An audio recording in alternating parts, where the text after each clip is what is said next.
அஸ்மத் குருபியோ நமக, அஸ்மத் சர்வ குருபியோ நமக, அஸ்மத் பரம குருபியோ நமக, ஸ்ரீமதே ராமானுஜாய நமக. நீளாதுங்கஸ்தனகிரிதடீ சுப்தமுத்போத்ய கிருஷ்ணம் பாரார்த்தியம் ஸ்வம் ஸ்ருதி சதசிரசித்தமத்யாபயந்தி ஸ்வோச்சிஷ்டாயாம் ஸ்ரஜி நிகழிதம் யா பலாத்கிருத்த புங்க்தே கோதாதஸ்ஸை நமஹிதமிதம் பூய ஏவாஸ்து பூயஹ. இன்றைய தினம் ஸ்ரீ வேதாந்த சிரவணானந்த ஆசிரமத்திலே திருப்பாவை ஆண்டாள் பூமி பிராட்டியின் திருப்பாவை தொடர் சொற்பொழிவாக 21வது பாசுரத்திலிருந்து 30வது பாசுரம் வரை சேவித்து அதன் உள்ளார்ந்த அர்த்தங்களை அனுபவிக்க நாம் இங்கே அமர்ந்திருக்கிறோம். இந்த தனியன் பாசுரம் பராசர பட்டர் என்ற மகனியர் அருளியது. இந்த தனியன் பாசுரத்தில் சொல்லப்படும் அர்த்தங்கள், ஆழ்ந்த அர்த்தங்கள் பல உள்ளன. இதில் முத்தாய்ப்பாக இருப்பது கோதா தேவி பாடிய இந்த 30 பாசுரங்கள் எப்படி என்றால், வராத ஆண்டவனையும் பலாத்காரமாக இழுத்து வரவழிக்கும் அளவுக்கு சக்தி வாய்ந்தது இந்த வேதத்தின் வித்தான 30 பாசுரங்கள் என்று போற்றுகிறார். எப்படி நம்ம எவ்வளவோ தவம் செஞ்சு ஒத்த காலில் நின்று நெருப்பில் நின்று தவம் செஞ்சு பகவானை காணக்கூடிய அந்த தவ சிரேஷ்டர்கள் எல்லாம் ஒரு யுகத்தில் இருந்திருக்காங்க. அதெல்லாம் இந்த யுகத்தில் சாத்தியம் இல்லை அப்படின்னு சொல்றதுனாலே மிக சுருக்கமாக என்ன பலாத்கிருத்திய அப்படின்னு சொல்லி ஒரு வார்த்தை இங்கே வருகிறது. இந்த பாசுரத்தில் இந்த தனியன் ஸ்லோகத்தில் பார்த்தீங்கன்னா, சோச்சிஷ்டாயாம் ஸ்ரஜி நிகழிதம் பலாத்கிருத்திய புங்க்தே அப்படின்னு சொல்லி வருது. பலாத்கிருத்தனா பலாத்காரமாக இழுக்கக்கூடிய. பொதுவாக பலாத்காரம் என்னாலே ஒரு பெரிய ஒரு குற்றம்ங்கிறது தான் இந்த உலகத்தில் இருக்குது. ஆனால் ஆண்டவனையே பலாத்காரம் பண்ணி இழுக்கிற அளவுக்கு சக்தி இந்த பூமி பிராட்டியான ஆண்டாளுக்கு இருக்குங்கிறத உணர்த்தும் விதமாக இந்த பராசர பட்டர் அழுகிய இந்த தனியன் ஸ்லோகத்திலே நாம் உணரக்கூடிய வகையில் இருக்கிறது. அதே போல இந்த தனியன் ஸ்லோகத்திலே நம்மை ஸ்வம் ஸ்ருதி சதசிரச்சித்தம் அத்யாபயந்தி. ஸ்வம் அப்படின்னு ஒரு வார்த்தை வருது. என்ன ஸ்வம் என்னங்க அர்த்தம்? நம்ம நிறைய பேர் தமிழ் பாஷையில் அடிக்கடி உபயோகம் பண்ணுவோம்.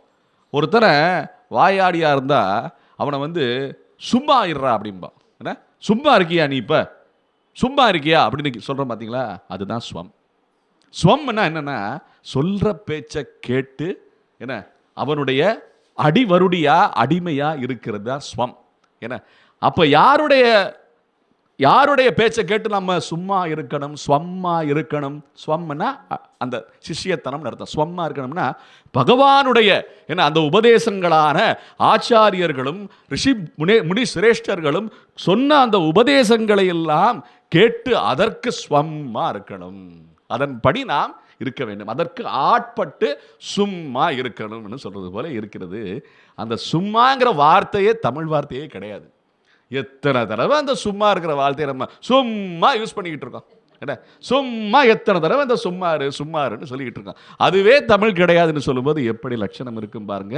இந்த சம்ஸ்கிருதத்துடைய மதிப்பு அறியாத இந்த உலகத்திலே இது போன்ற தனியன் ஸ்லோகங்கள் நமக்கு இந்த ஞானத்தை ஊட்டுகின்றன என்பது அடியனுடைய ஒரு சின்ன செய்தி. இது அகலே ஸ்வம் ஸ்ருதி சதசிர சித்தம் அத்யாபயந்தி. இந்த ஸ்ருதி என்றால், ஸ்ருதி என்னாலே என்ன வேதங்கள், வேதங்கள் தான் ஸ்ருதி. என்ன நம்ம இந்த ஸ்ருதியெல்லாம் மாற்றி வச்சுட்டோம் இன்னைக்கு.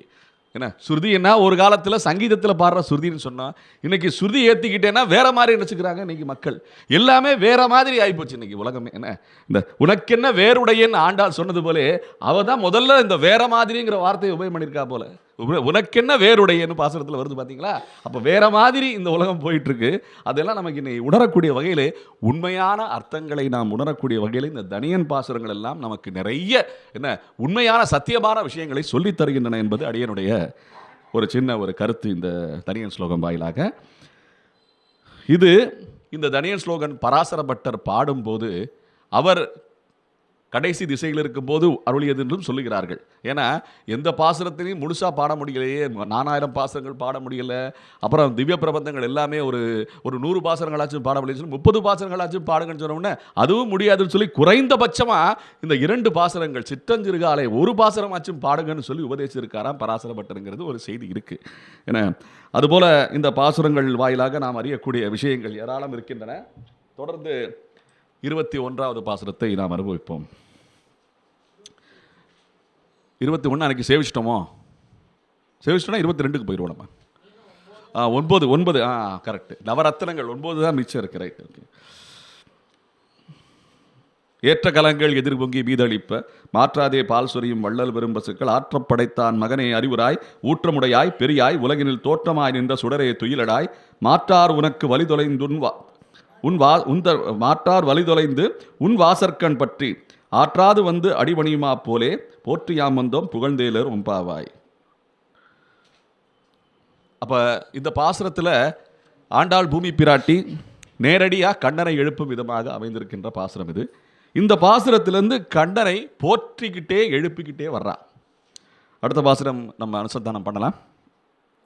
அங்கன்மா ஞாலத்து அரசர் அபிமான பங்கமாய் வந்து நின் பள்ளி கட்டிற்கீழே சங்கமிருப்பார் போல் வந்து தலை பெய்தோம் கிங்கிணி வாய்ச் செய்த தாமரை பூ போலே செங்கண் சிரிச்சிறுதே எம்மேல் விடியாவோ திங்களும் ஆதித்தியனும் எழுந்தாற்போல் அங்கனிரண்டும் கொண்டு எங்கள் மேல் நோக்குதியேல் எங்கள் மேல் சாபம் இடிந்து ஏலோரம்பாவாய். மிக அற்புதமான பாசுரம்.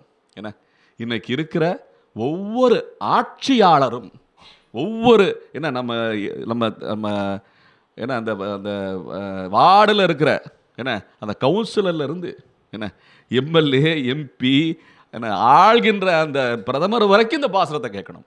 எப்படி ஆள்கின்ற இந்த பிரதமர் உலகத்தையெல்லாம் ஆள்கின்ற கட்டி ஆள்கின்ற அரச பெருமான்கள் எல்லாமே அவங்க லட்சணம் எப்படி இருக்குன்னு சொல்றாங்க இந்த பாசுரத்தில். அங்கன்மா ஞாலத்து அரசர் அபிமான பங்கமாய் என்ன அபிமான பங்கமாய் நின் பள்ளி கட்டிற்கீழே என சங்கமிருப்பார் போல் வந்து தலை பெய்தோம். எப்பேற்பட்ட அரசர்கள் பாருங்க. இந்த உலகத்தையெல்லாம் ஆண்ட அரசர்கள் எல்லாமே பகவானுடைய பள்ளி கட்டிற்கீழே வந்து அப்படியே தஞ்சம் கிடப்பாங்களாம். என்ன காரணம் தெரியுமா? எங்களால் முடியலையே, நீ தான் எங்களுடைய ஆட்சியை காப்பாற்றணும். இந்த ஆட்சிங்கிறது நம்ம வந்து அரசியல் ஆட்சி இதெல்லாம் என்னன்னு நமக்கு புரிய மாட்டேங்குது. இந்த ஆ அப்படின்ற ஒரு அக்ஷரம் இருக்குல்ல, அகார வாக்கியோ பகவான் விஷ்ணுன்னு தான் வேதம் சொல்லுது. அகர முதல எழுத்தெல்லாம் ஆதி பகவான் இறைவன், அவன் தான் முதற்றே உலகு, அவன் தான் நாராயணன். அது வேதத்தில் அகார வாக்கியோ விஷ்ணுன்னு அறிவிச்சுட்டாங்க ஏற்கனவே ரிஷி முனிவர்கள் எல்லாமே. அப்படி இருக்கும்போது இந்த ஆட்சிங்கிறது ஆ என்றால் பகவானுடைய கட்டளைப்படி இயங்குவதுதான் ஆட்சி. ரச இயல்னா ஆ என்றால் பகவான் அவருடைய லீலையாலே ஏற்படுத்தப்பட்ட இந்த உலகில் நடக்கக்கூடிய தர்மம் தான் ரச இயல். அதான் அரசியல். இன்னைக்கு அரசியல் பண்ணுறாங்கன்னு வேற மாதிரி பேசிக்கிட்டு இருக்காங்க. எல்லாம் வேற மாதிரி தான் அப்படின்னு சொல்லும்போது இதை புரிஞ்சுக்கணுமா இல்லையா? அப்போ இந்த ஆட்சிங்கிறது தர்மத்துக்கு பகவானுடைய வாக்கின் வெளிப்படுகின்ற அந்த தர்மத்துக்கு உட்பட்டு நடந்தால்தான் ரச ஆட்சி, அரசாட்சின்னு அர்த்தம். நம்ம சாதாரணமாக இன்னைக்கு ஏதேதோ காரணத்தை சொல்லி எப்படியோ மாற்றி வச்சுக்கிட்டு அவஸ்தப்படுறதுன்னா மிஞ்சுது தவிர வேற எதுவும் கிடையாது. அப்படி போல அங்கன் மா ஞாலத்தரசன்னா மீனாட்சி அம்மனுடைய கண்கள் எப்படி இருக்கு? மீன் போன்ற அகன்ற கண்கள்னு சொல்றாங்க. அதுபோல அங்கண் மா அங்கையர் கண்ணி அவருடைய பெயர். எப்படி அங்கையர் கண்ணினா நல்ல அகன்று இருக்கின்ற அழகாக இருக்கின்ற அங்கண் மா ஞாலத்து அரசர். அப்படி அரசர் லட்சணமே நல்ல அகன்றும் இருக்குமா. நம்ம திருமலை நாயக்கருடைய அந்த தோட்டத்தை பார்த்துருக்கீங்களா? சிலையாக நிறைய வடித்து வச்சுருப்பாங்க. அவர் கண்ணை பார்த்தோம்னா அப்படியே விலசாலமாக இருக்கும், என்ன அப்படியே செவந்து காணப்படும் அப்படின்னு சொல்கிறாங்க. அப்படிலாம் அரசருடைய லட்சணங்கள் சொல்லப்படுது. என்ன அவங்க ஆண்ட லட்சணம் எல்லாம் அப்புறம் பார்த்துக்கலாம், ஆனால் அரசருடைய தோற்றமே அப்படித்தான் இருக்கணும்னு சொல்ல போகிற. அதுபோல் கண்கள் எடுக்கின்ற அரசர்கள் தங்களுடைய பெருமைகளை எல்லாம் தங்களுடைய அகம்பாவங்களை எல்லாம் தாங்கள் செய்த சாதனைகளை எல்லாம் ஓரத்தில் வச்சுக்கிட்டு பகவானுடைய திருவடியில் போய் தஞ்சம் போவாங்களாம். எப்படி இருக்கு பாருங்க. திருவனந்தபுரம் கேள்விப்பட்டிருக்கீங்களா? அங்கே திருவனந்தபுரத்தில் அரசாட்சி பண்ணுற முறை எப்படி இருக்குன்னா, ஒரு காலத்தில் இங்கே இருக்கிற சமஸ்தானங்கள் எல்லாமே அரசு இயக்கத்துக்கு கீழே வரணும்னு சொல்லி கட்டளை இட்டாங்க. இந்த ஜமீன்தார் இதெல்லாம் போயிடணும், எந்த ஒரு சிற்றரசர்களும் எந்த ஒரு கோயிலும் அரசுடைய தனி உடைமை கிடையாது, எல்லாம் அரசுடைமைன்னு சொல்லிட்டாங்க. அப்போ அங்கே இருக்கிற ராஜா என்ன தெரியுமா பண்ணியிருக்காரு? நேராக போய் திருவனந்தபுரத்தில் இருக்கிற அந்த அனந்த பத்மநாப சுவாமி திருவடியில் விழுந்துட்டாராம். அதுக்கு முன்னாடியே திருவடியில் தான் விழுந்து கிடந்திருக்காரு. ஆனால் அந்த நேரத்தில் அதை லீகலாக சொல்லுவாங்கள்ல, அந்த அந்த சட்டப்படி என்ன அந்த திருவடியில் போய் விழுந்து, இந்த ஊரை ஆள்கின்றவன் அவர் கிடையாது. எப்படி? இந்த ஊரை ஆள்கின்றவன் அந்த அரசன் கிடையாது, சாட்சாத் பரபிரம்மமாக திகழக்கிடக்கின்ற அந்த அனந்த பத்மநாப சுவாமிதான். நாங்கள் எல்லாம் அவனுடைய அடியார்கள், அவனுடைய அடிமைகள், அவனுக்கு ஆட்பட்டு தான் இந்த தேசம் இருக்கிறதுன்னு சொன்னோம்ல.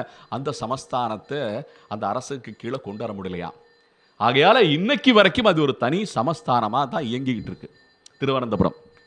எப்படி இருக்கு பாருங்க. அதான் அங்கன்மாய் ஆலத்து அரசர் அமிபான பங்கமாய் சொல்லியிருக்கலாம்ல, நான் தான் அரசன், என்னுடைய ஆட்சிக்கு கீழே தான் எல்லாமே இருக்கு, இந்த கோயில் கூட என்னுடைய ஆட்சிக்கு கீழே தான் இருக்குன்னு பெருமை பேசியிருக்கலாம்ல. அப்படி பேசலையாம். ஏன்னா அதுபோல இந்த அபிமானங்களை எல்லாம் துறந்து சங்கமிருப்பார் போல் வந்து தலை பெய்தோம். அதுபோல நாங்கள் எல்லாமே இந்த திருப்பாவை கோஷ்டினர் எல்லாமே இந்த கோகுலத்தில் இருக்கிற பெண்கள் போலே ஆண்டாளுடைய கோஷ்டினர் உனக்கு வந்து ஆட்பட்டு எங்களுடைய சென்னி தலையெல்லாம் உனக்கு அடிமையாக்குகிறோம், தலை பெய்தோம். அப்படின்னு பெய்தோம்னு என்ன அர்த்தம்? நான் அடியன் மட்டும் தலையை போய் கீழே வச்சா தலையை வச்சேன்னு சொல்லலாம். பெய்தோம்னா என்ன? எது பெய்யும்? அருவி பெய்யும், அருவி கொட்டும், அருவி பெய்கிறது, மழை பெய்கிறது. என்ன பெருசா ஏதாவது நடந்தாதான் பெய்யும்னு அர்த்தம். அப்ப சிற்றரசர் மட்டும் இல்ல, பெரிய பெரிய அரசர்கள் கூட்டம் கூட்டமா போய் தலையை பெய்கிறாங்க. தலை பெய்தோம், எய்தோம்னு சொல்லலாம். ஏன்னா தலையை எய்தோம்னு சொல்லலாம், தலை பெய்தோம்னு சொல்லலாம். ரெண்டு அர்த்தமும் இதுல வந்து நமக்கு விளங்குது. கூட்டம் கூட்டமா ஆண்டாளை போய் வழிபடுறாங்களா இல்லையா? இன்னைக்கு தமிழ்நாட்டில் என்ன ஆட்சி நடக்குது? பல அரசியல்வாதிகள் மாறி மாறி ஆள்றாங்க. ஆனா என்னமோ ஏதோ தெரியல, அரசு சின்னம் மட்டும் பார்த்தீங்கன்னா அந்த திருவாடிபுரத்தில் ஜெகத்துதித்தா அந்த ஆண்டாள் பூமி பிராட்டியுடைய அந்த திருவில்லுபுத்தூர் என்ன வடபத்திர சாயினுடைய அந்த கோயில் கோபுரம் தாங்க அரசாட்சியில் விளங்கிக்கிட்டு இருக்கு. என்ன அரசாட்சி யாரு பண்ணிக்கிட்டு இருக்காங்கன்னா சாட்சாத் பூமி பிராட்டி தான், ஆண்டாள் பூமி பிராட்டி தான் அரசையே ஆண்டுகிட்டு இருக்காங்கிறது போல நமக்கு லட்சணம் தெரியுது. ஏன் எந்த காரணத்தினால அந்த சின்னத்தை வச்சிருக்காங்கன்னு அவங்களுக்கு தான் தெரியும். என்ன ஆகலே எல்லாம் சொல்லிட்டு, கிங்கிணி வாய் செய்த தாமரை பூ போலே செங்கஞ்சிறுச்சிறுதே எம்மேல் விடியாவோ. என்ன திங்களும் ஆதித்யனும் எழுந்தார் போல் அங்கனிரண்டும் கொண்டு எங்கள் மேல் நோக்குதியேல் எங்கள் மேல் சாபம் எழுந்தேலோர் எம்பாவாய். போன பாசுரத்தில் என்ன பார்த்தோம்? ஆற்றப்படைத்தாய் மகனே அறிவுராய், ஊற்றமுடையாய் பெரியாய் உலகினில் தோற்றமாய் நின்ற சுடரே என துயிலடாய், மாற்றார் உனக்கு வழி தொலைந்து உன் வாசற்கண் ஆற்றாது வந்து உன் அடிபணியுமா போலே போற்றியாம் வந்தோம் புகழ்ந்தேலோர் எம்பாவாய். அந்த பாசத்தில் எத்தனை உன் வருது பார்த்தீங்களா? என்ன உன்னுன்னு சொல்லி உன்னை மட்டுமே நாங்கள் ஆட் பண்ணிக்கிறோம்னு சொல்கிறான். இப்போ இந்த பாசத்தில் என்ன சொல்கிறா? இந்த அங்கன்மா ஞாலத்தரசர் பாட்டில் திங்களும் ஆதித்யனும் எழுந்தார் போல் அங்கன் இரண்டும் கொண்டு எங்கள் மேல் நோக்குதியேல், என்ன எங்கள் மேல் சாபம் இடிந்தேலோர் எம்பாவாய். ஒரு தடவை எங்கள்னு சொன்னால் பார்த்தாதா?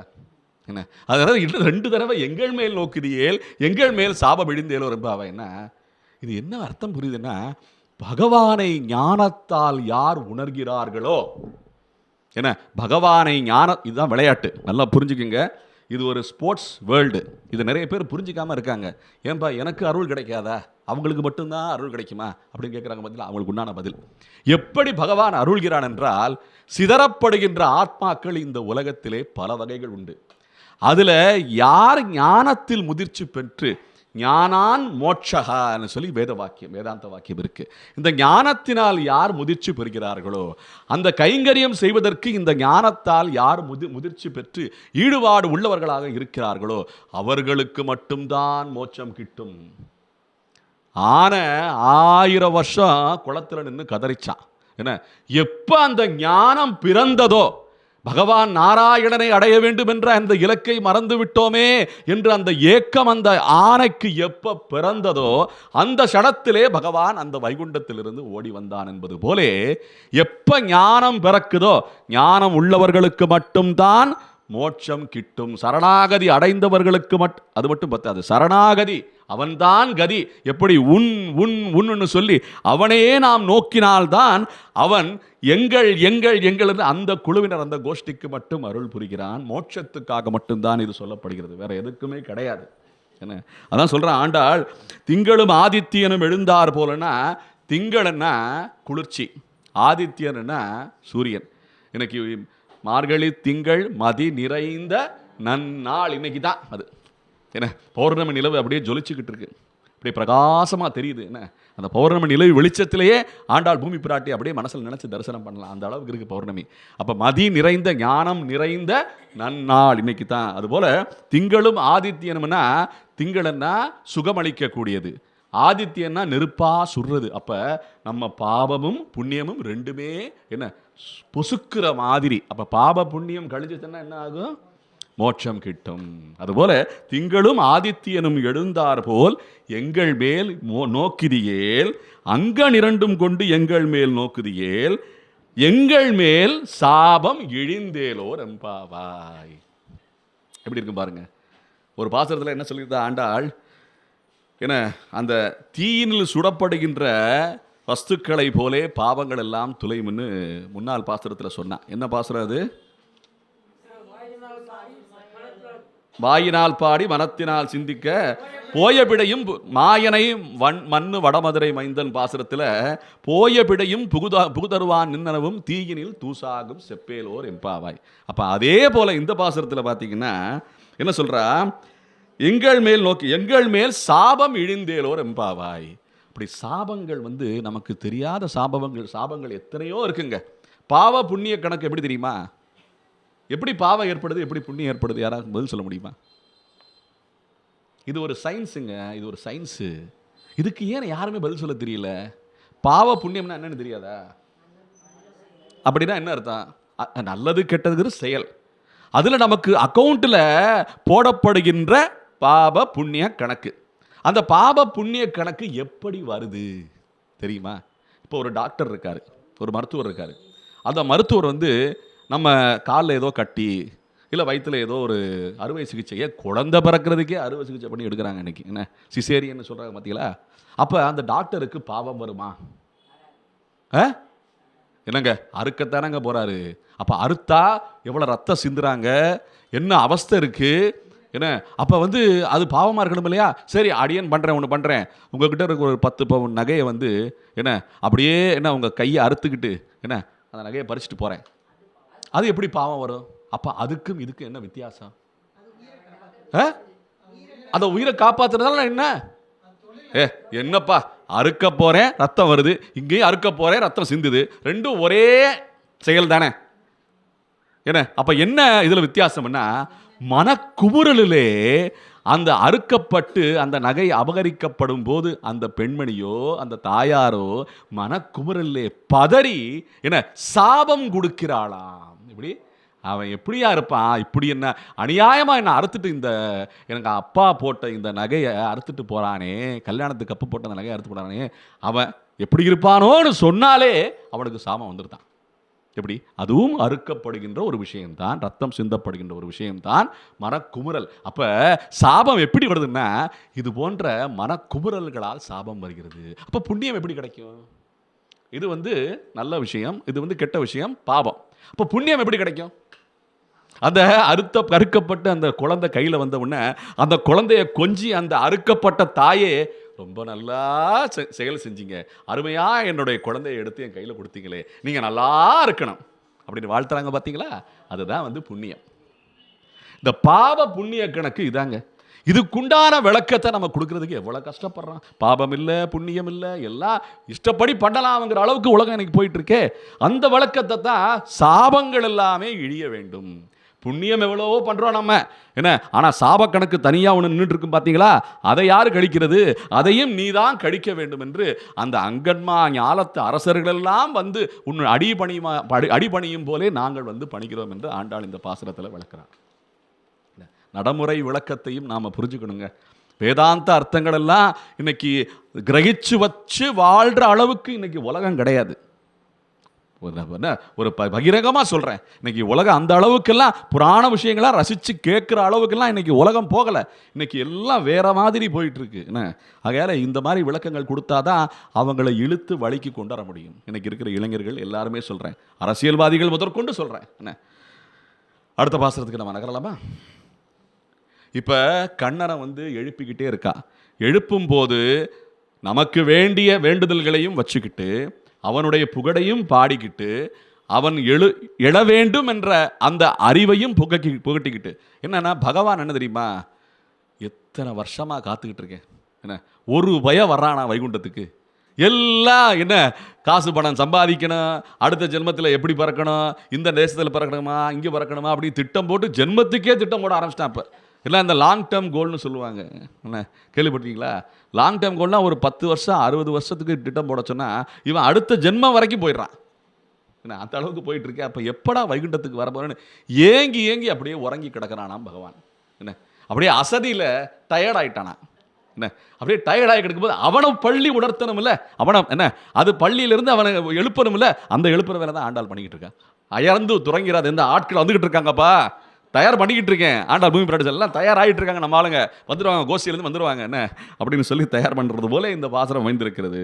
அடுத்து நம்முடைய கண்ணன் என்ன தயாராகிட்டாரு. அப்போ மக்கள் வந்துட்டாங்க, கோஷ்டியினர் வந்துட்டாங்க, எல்லாரும் என்னை அடைவதற்கு தயாராக வந்து விட்டார்கள் சொன்னோன்னே அப்படின்னு சொல்லி அப்படியே கர்ஜித்து கொண்டே எழுந்து வரணும்ல, இந்த சோம்பலெல்லாம் முறித்து வரணும்ல. அதுபோல் பாசுரத்தை எப்படி ஏற்றிருக்கா ஆண்டாள். அரசன் என்பதற்கு ஒரு பெரிய உதாரணம் ஒரு சிங்கம். அந்த சிங்கம் எப்படி குகையிலிருந்து எழுந்து வருமோ அதுபோல இந்த பாசுரம் அமைந்திருக்கிறது. அனுசந்தானம் பண்ணலாமா? மாரிமலை முழஞ்சில் மண்ணி கிடந்துறங்கும் சீரிய சிங்கம் அறிவுற்று தீபிடித்து வேரி மயிர் பொங்க எப்பாடும் பேர்ந்துதறி மூறி நிமிர்ந்து முழங்கி புறப்பட்டு போதருமா போலே நீ பூவை பூவண்ணா உன் கோவிலின் நின்று இங்கனே போந்தருளி கோப்புடைய சீரிய சிங்காசனத்திருந்து யாம் வந்த காரியம் ஆராய்ந்து அருளேலோரம் பாவாய். இந்த பாசனம் எப்படி இருக்கும் பாருங்க. மாறி மலமுழஞ்சில் மண்ணி கிடந்துறங்கும் சீரிய சிங்கம் அறிவுற்று தீபிடித்து. அடியேன்னு சொன்ன இந்த அறிவுற்று என்ன ஆட்கள் வந்துட்டாங்க, தயாரா இருக்காங்க, கோஷ்டியினர் தயாரா இருக்காங்க, நீ வந்து அருளணும்னு சொல்வது போல இந்த பாசுரம் அமைந்திருக்கிறது. இந்த பாசுரம் நரசிம்மருக்கு அர்ப்பணிக்கப்பட்ட பாசுரம் என்றும் சொல்லப்படுகிறது. மாறி மலமுழஞ்சில் மண்ணி கிடந்துறங்கும் சீரிய சிங்கம் அறிவுற்று தீபிடித்துன்னு சொல்வது போல இந்த பாசுரத்தில் ஒரு சிங்கத்துடைய என்ன அந்த அந்த எழல் எப்படி இருக்கும், அந்த எழல் எப்படி இருக்கும், அந்த தோற்றம் எப்படி இருக்கும் கற்பனை செஞ்சு அந்த சின்ன கண்ணன் எந்திரிச்சு வர்றது, அந்த பிடரி மயிர் போல சுருண்டு கிடக்குமாம் அவனுடைய முடி. ஏன்னா அந்த செல்ல கண்ணன் ஆண்டாள் பாடுறது பெரிய ஒரு 30 வயசு ஆளுக்காண்டி பாடலை, சின்ன கண்ணனுக்காண்டி தான் பாடிக்கிட்டு இருக்கா, 7 வயசு பிள்ளைக்காண்டி பாடிக்கிட்டு இருக்கா. எப்படி சுருட்ட முடியும், அப்படியே படர்ந்து இருந்து காலையில் எந்திரிச்சு அப்படியே படுத்துக்கிட்டே அப்படியே சோம்பல் முறிக்குமா. எப்படி அந்த குழந்தை எந்திரிக்கிறத பார்க்கணுமே, அழகாக இருக்கும், படுத்துக்கிட்டே சோம்பலை முறிச்சு. இப்போ சமீபமாக 2-3 தொலைக்காட்சியில் 2-3 இதை பார்த்தேன். ஏன்னா அது எப்படி தெரியுமா, குழந்தைகள் வந்து கால் மேலே காலை போட்டு அப்படியே தூங்கிக்கிட்டு இருக்கு. ஒரு குழந்தை காலை பின்ன தலையில் வந்து படுற மாதிரி, என்ன பின்னன் தலையில் கால் படுற மாதிரி வச்சு படுத்துக்கிட்டு இருக்கு. விதவிதமாக குழந்தைகள் படுத்துக்கிட்டு இருக்கு பார்த்தீங்களா. அது போல் படுத்துக்கிட்டு இருக்கும்போது எந்திரிச்சு வரும்போது அப்படியே சோம்பலை முறிச்சு அழகாக எந்திரிச்சு வருமா அந்த கண்ணன். சிம்மகதி கிடையாது, இது வந்து குழந்தையான பிஞ்சு பாதத்தை கொண்ட, அதான் போதருமா போலே நீ பூவை பூவண்ணா, என்ன போதருமா போலே நீ பூவை பூவண்ணா உன் கோயில் நின்று இங்கனே போந்தருளி, என்ன நீ வந்து உன் கோவிலின் நின்றுன்னு வந்துடுது இந்த பாசுரத்தில். அப்போ ஆண்டாள் அடிக்கடி கோயிலுக்கு போய் தான் இந்த பாசுரத்தை பாடியிருக்காங்கிறத நினைவுற்றலாம். உன் கோவிலின் நின்று எங்கனே போந்தருளி கோப்புடைய சீரிய சிங்காசனத்திருந்து யாம் வந்த காரியம் ஆராய்ந்து அருளேலோர் எம்பாவாய். அப்போ இந்த காரியங்கள் எல்லாமே நமக்கு நாம் கேட்கக்கூடிய பலன்கள் எல்லாமே அப்படியே கொடுத்துடாத. எப்படி நம்ம கேட்குற காரியத்தை அப்படியே கொடுத்துடாத, எனக்கு எது சரியோ, எது என்னுடைய வாழ்க்கைக்கு உகப்பாக இருக்குமோ என்ன அதை ஆராய்ந்து அருளேலோர் எம்பாவாய். எப்படி இருக்கு பாருங்க. நம்ம ஒரு நிலம் வாங்கணும்னு போவோம், ஏன்னா அந்த நிலம் வந்து நல்ல ஒரு இடத்துல இருக்கும். ஏன்னா அந்த நிலத்தை வந்து வாங்கினா நம்ம ஒரு வருஷத்தில் 3 மடங்கு ஏறிடும் பணம். எப்படி 3 மடங்கு கிடைக்கும் அப்படின்னு சொல்லி அந்த இடத்த ஆசையாக வாங்க போவோம்.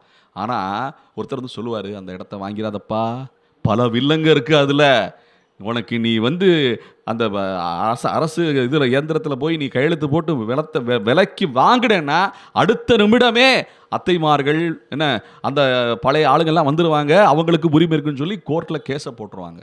அப்போ நீ போய் கோர்ட்டில் நின்று அலைய வேண்டியிருக்கும். பார்த்துக்க, அந்த நிலம் வில்லங்கிறனால வாங்கிறாது அப்படின்னு சொல்லுவாங்க. அதுபோல் நிலங்களுக்கு ஆசைப்பட்டு நம்ம வாங்கி அவஸ்தைப்படுற விஷயங்கள் எத்தனை இருக்குது. ஏன் வாடகைக்கு விடுறோமே, வாடகைக்கு விட்டு நல்ல அருமையான ஆளுங்க, ஏன்னா பத்திரமாத்து தங்கம், அவரை போகிற ஒரு ஆளை பார்க்கவே முடியாதுன்னு வாடகைக்கு விட்டு அவன் உள்வாடகைக்கு விட்டு கேஸ் நடந்தது 20 வருஷம் நடந்த விஷயங்கள் சொல்லிக்கிட்டு இருக்கேன். சொத்தே கடைசி விற்கிற வேண்டிய நிலைமை ஆகிப்போச்சு.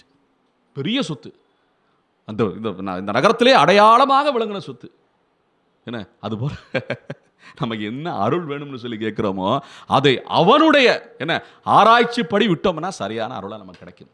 நிறைய விஷயங்கள் வாழ்க்கையில் நம்ம ஆசைப்படுறது கிடைக்காதுங்க. பெண்ணிலிருந்து சொல்கிறேன், காதலிச்சு அப்படியே கல்யாணம் பண்ணிக்கணும் துடிச்சிருப்பான், அந்த பொண்ணை கல்யாணம் பண்ணிக்க மாட்டான், வேற பொண்ணை கல்யாணம் பண்ணிக்க நல்லா இருப்பான். அந்த பொண்ணை கல்யாணம் பண்ணியிருந்தா திருவோடு ஏந்திருப்பான் அவன். என்ன ஜோசியத்துலையும் சொல்கிறாங்கல்ல, இந்த மாதிரி நல்ல பெண்ணாக இருந்தால் கல்யாணம் பண்ணிக்க, நல்ல பொருத்தமாக இருந்தால் கல்யாணம் பண்ணிக்க, பொருந்தாத காதல் நிறைய இருக்குது, அந்த மாதிரிலாம் நிறைய வில்லங்கமெல்லாம் ஆயிருக்கு. அப்படின்னு சொல்லும்போது அந்த பகவானிடம் நம்முடைய வாழ்க்கையை விட்டு விட வேணும், பொறுப்பை விட்டு விட வேணும். அப்படி பொறுப்பை விட்டோம்னா நல்ல வாழ்க்கை நல்லா அமையுங்க. அடியன் கூட அப்படி தான் பண்ணேன். கல்யாணம் ஆகிறதுக்கு முன்னாடி பெண் பார்த்துட்டாங்க. பெண் பார்த்த உடனே பெண்ணு பிடிச்சிருக்கு பிடிக்கல அதெல்லாம் வேறு விஷயம். ஆண்டவனே உன் பொறுப்பில் என் வாழ்க்கையை விடுறேன் அப்படின்னு கூடலழகர் பெருமாள்கிட்ட போய் வேண்டிக்கிட்டு வந்தேன். மதனகோபால சுவாமிகிட்ட போய் வேண்டிட்டு வந்தேன். அவ்வளோதான். அவன் பொறுப்பில் விட்டாச்சு, வாழ்க்கை அவன் பார்த்துக்கிறான். இன்றைக்கி உபன்யாசம் பண்ண வைக்கிறான். என்னை இங்கே அடியரை உபன்யாசம் பண்ண வைக்கிறான். அவனை பற்றி தானே நம்ம தெரிஞ்சுக்கணும். அவன் பொறுப்பில் போனால் அவனை பற்றி தான் தெரிஞ்சுக்கணும். வேற ஆளை பற்றி தெரிஞ்சுக்கிட்டேன் அவனை போகிறான். என்ன சினிமா பாட்டாக பாட முடியும் நம்ம? என்ன அதுபோல் அவனுடைய ஆணைப்படி, அவனுடைய ஆராய்ச்சிப்படி நம் வாழ்க்கை இருந்தால் வாழ்க்கை விளங்கும். ஆகையாலே அந்த கோப்புடைய சீரிய சிங்காசனத்திலிருந்து யாம் வந்த காரியம் ஆராய்ந்து அருள். நேரடியாக அருள் கொடுத்துடாத, நீ சரியா தப்பா, எனக்கு நல்லா இது இருக்குமாங்கிறத ஆராய்ச்சி பண்ணி நீ எனக்கு அருளணும் என்பது போல அவனுடைய பொறுப்பில் விடுறாங்க இந்த ஆண்டாள் பூமி பிராட்டி எல்லோருடைய வாழ்க்கையும் செழிக்கணும் என்பதற்காக. அடுத்த பாசுரம் 20. சொந்த கதைக்கு வந்துட்டீங்களா? நல்ல கேள்வி, நல்ல கேள்வி. இதுதான் அருமையான கேள்வி. இது என்னன்னா, இந்த ஜென்ம ஜென்மாந்திரமாக பூர்வ ஜென்ம பந்தம் இருக்கும் பார்த்தீங்களா, அந்த பந்தத்தில் அவனை அடையக்கூடிய வழியை அங்கே குறிப்பிணர்த்தினா ஆண்டவன். நமக்கு இன்ப துன்பங்கள்னு மாறி மாறி வருது பார்த்தீங்களா, சோதனைகள் வருது பார்த்தீங்களா, அப்போ அந்த குறிப்பை உணர்த்திக்கிட்டே வர்றான்.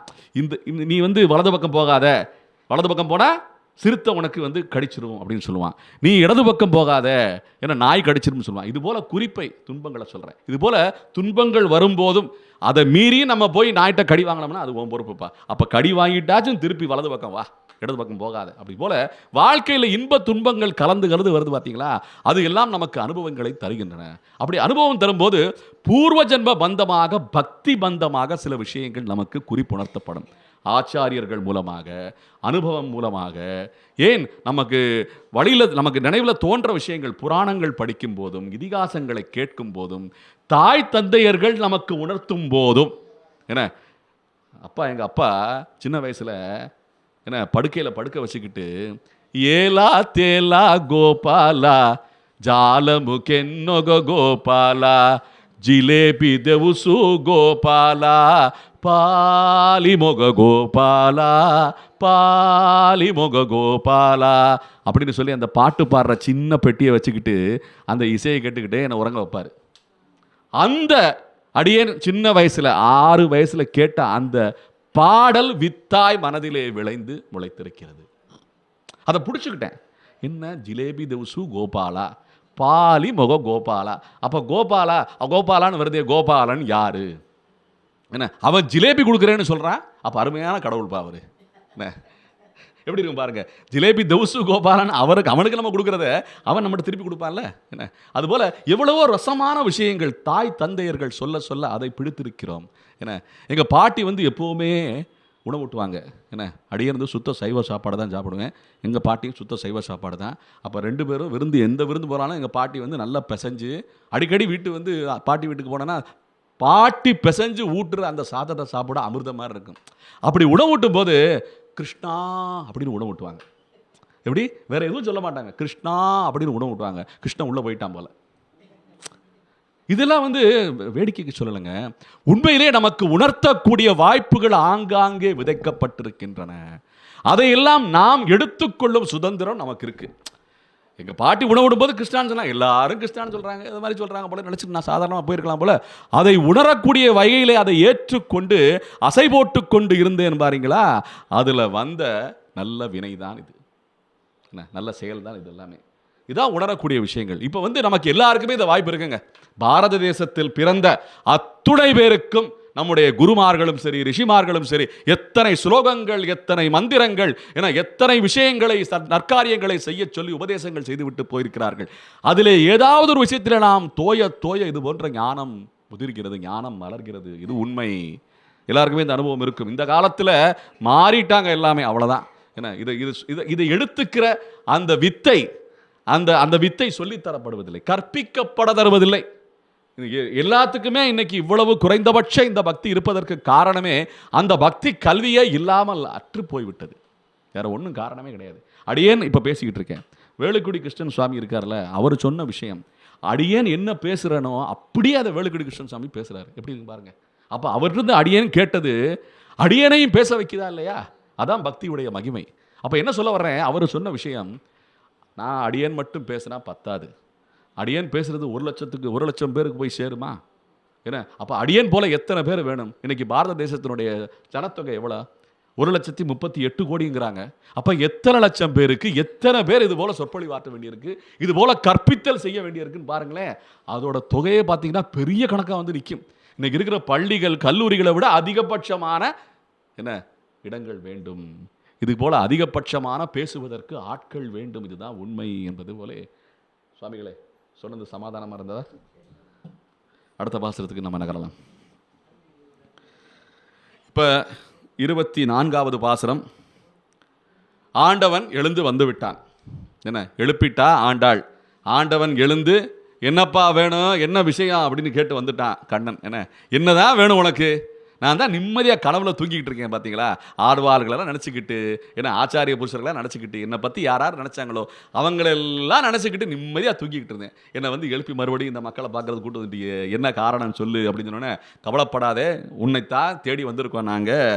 அன்று இவ்வுலகம் அளந்தாய் அடி போற்றி, சென்றங்கு தென்னிலங்கை சற்றாய் திரள் போற்றி, பொன்ற சகடம் உதைத்தாய் புகழ் போற்றி, கன்று குனிலாவெறிந்தாய் கடல் போற்றி, குன்று குடையாவெடுத்தாய் குணம் போற்றி, வென்று பகை கெடுக்கும் நின் கையில் வேல் போற்றி, என்றென்றும் உன் சேவகமே ஏத்தி பறைகொள்வான், இன்று யாம் வந்தோம் இறங்கு ஏலோரம்பாவாய் என்பது இந்த பாசுரத்தினுடைய ஞான ஒலி.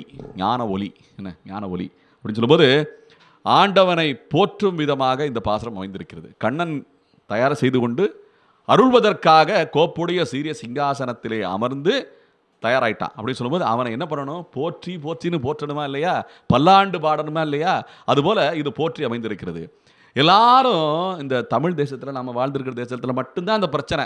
தமிழில் அர்ச்சனை பண்ணுப்பா, தமிழில் அர்ச்சனை பண்ணு, அப்போ தான் எல்லாத்துக்கும் சமம். ஏன்னா சம்ஸ்கிருதத்தில் மட்டும் பண்ணிக்கிட்டு இருக்க. சரிங்க சாமி, தமிழில் அர்ச்சனை பண்ணுறேன் சாமின்னு கோயில் அந்த விக்கிரகத்துக்கிட்ட பக்கத்தில் போய் மூர்த்திக்கிட்ட போய் கேசவாய நமக நாராயணாய நமகன்னு சொல்கிறது பதிலாக கேசவாய போற்றி நாராயணாய போற்றி அப்படின்னு சொல்கிறாங்க. அந்த போற்றி மட்டும்தான் தமிழ். அர்ச்சனை தமிழ் கிடையாது. அர்ச்சனைங்கிற வார்த்தையே தமிழ் கிடையாது. என்ன அது அறுத்தித்து வந்தோம்னு ஆண்டாள் பாடியிருக்கா. என்ன ஒருத்தி மகனாய் பிறந்து ஓரிரவில் ஒருத்தி மகனாய் ஒளிந்து வளர, என தரிக்கிலானாகி தாந்தீங்கு நினைந்த கஞ்சன் வயிற்றில் நெருப்பென்ன நின்ன நெடுமாலே உன்னை அறுத்தித்து வந்தோம் பறைதருதியாகல். அறுத்தித்துன்னா அர்ச்சித்துன்னு அர்த்தம். அது தமிழில் அறுத்தித்துன்னு சொல்லியிருக்க ஆண்டாள். அப்போ தமிழில் அர்ச்சனைன்னு சொல்லும் போதே அது சம்ஸ்கிருதம் ஆயிருதே. அப்போ எப்படி தமிழில் அர்ச்சனை பண்ணுறது? சொல்லி கொடுக்கலப்பா. கேசவாயனா சம்ஸ்கிருதம், நாராயணானா சம்ஸ்கிருதம், மாதவாயனா சம்ஸ்கிருதம். ஏன்னா நமக்கு புரிய மாட்டேங்குது. பார்த்தீங்களா, எத்தனை இடத்துல நம்ம நாஸ்திகர்கள்ட்ட தோக்குறோம் பார்த்தீங்களா? அதுவே ரொம்ப அவஸ்தையாக இருக்குங்க. நாஸ்திகர்கள்ட்ட திருப்பி பேசுறதுக்கு கூட ஞானம் இல்லாமல் சக்தி இழந்து நாம் இருக்கிறோமே. எப்பேற்பட்ட அவல நிலை நம்ம நிலைங்கிறத புரிஞ்சுக்கணும்.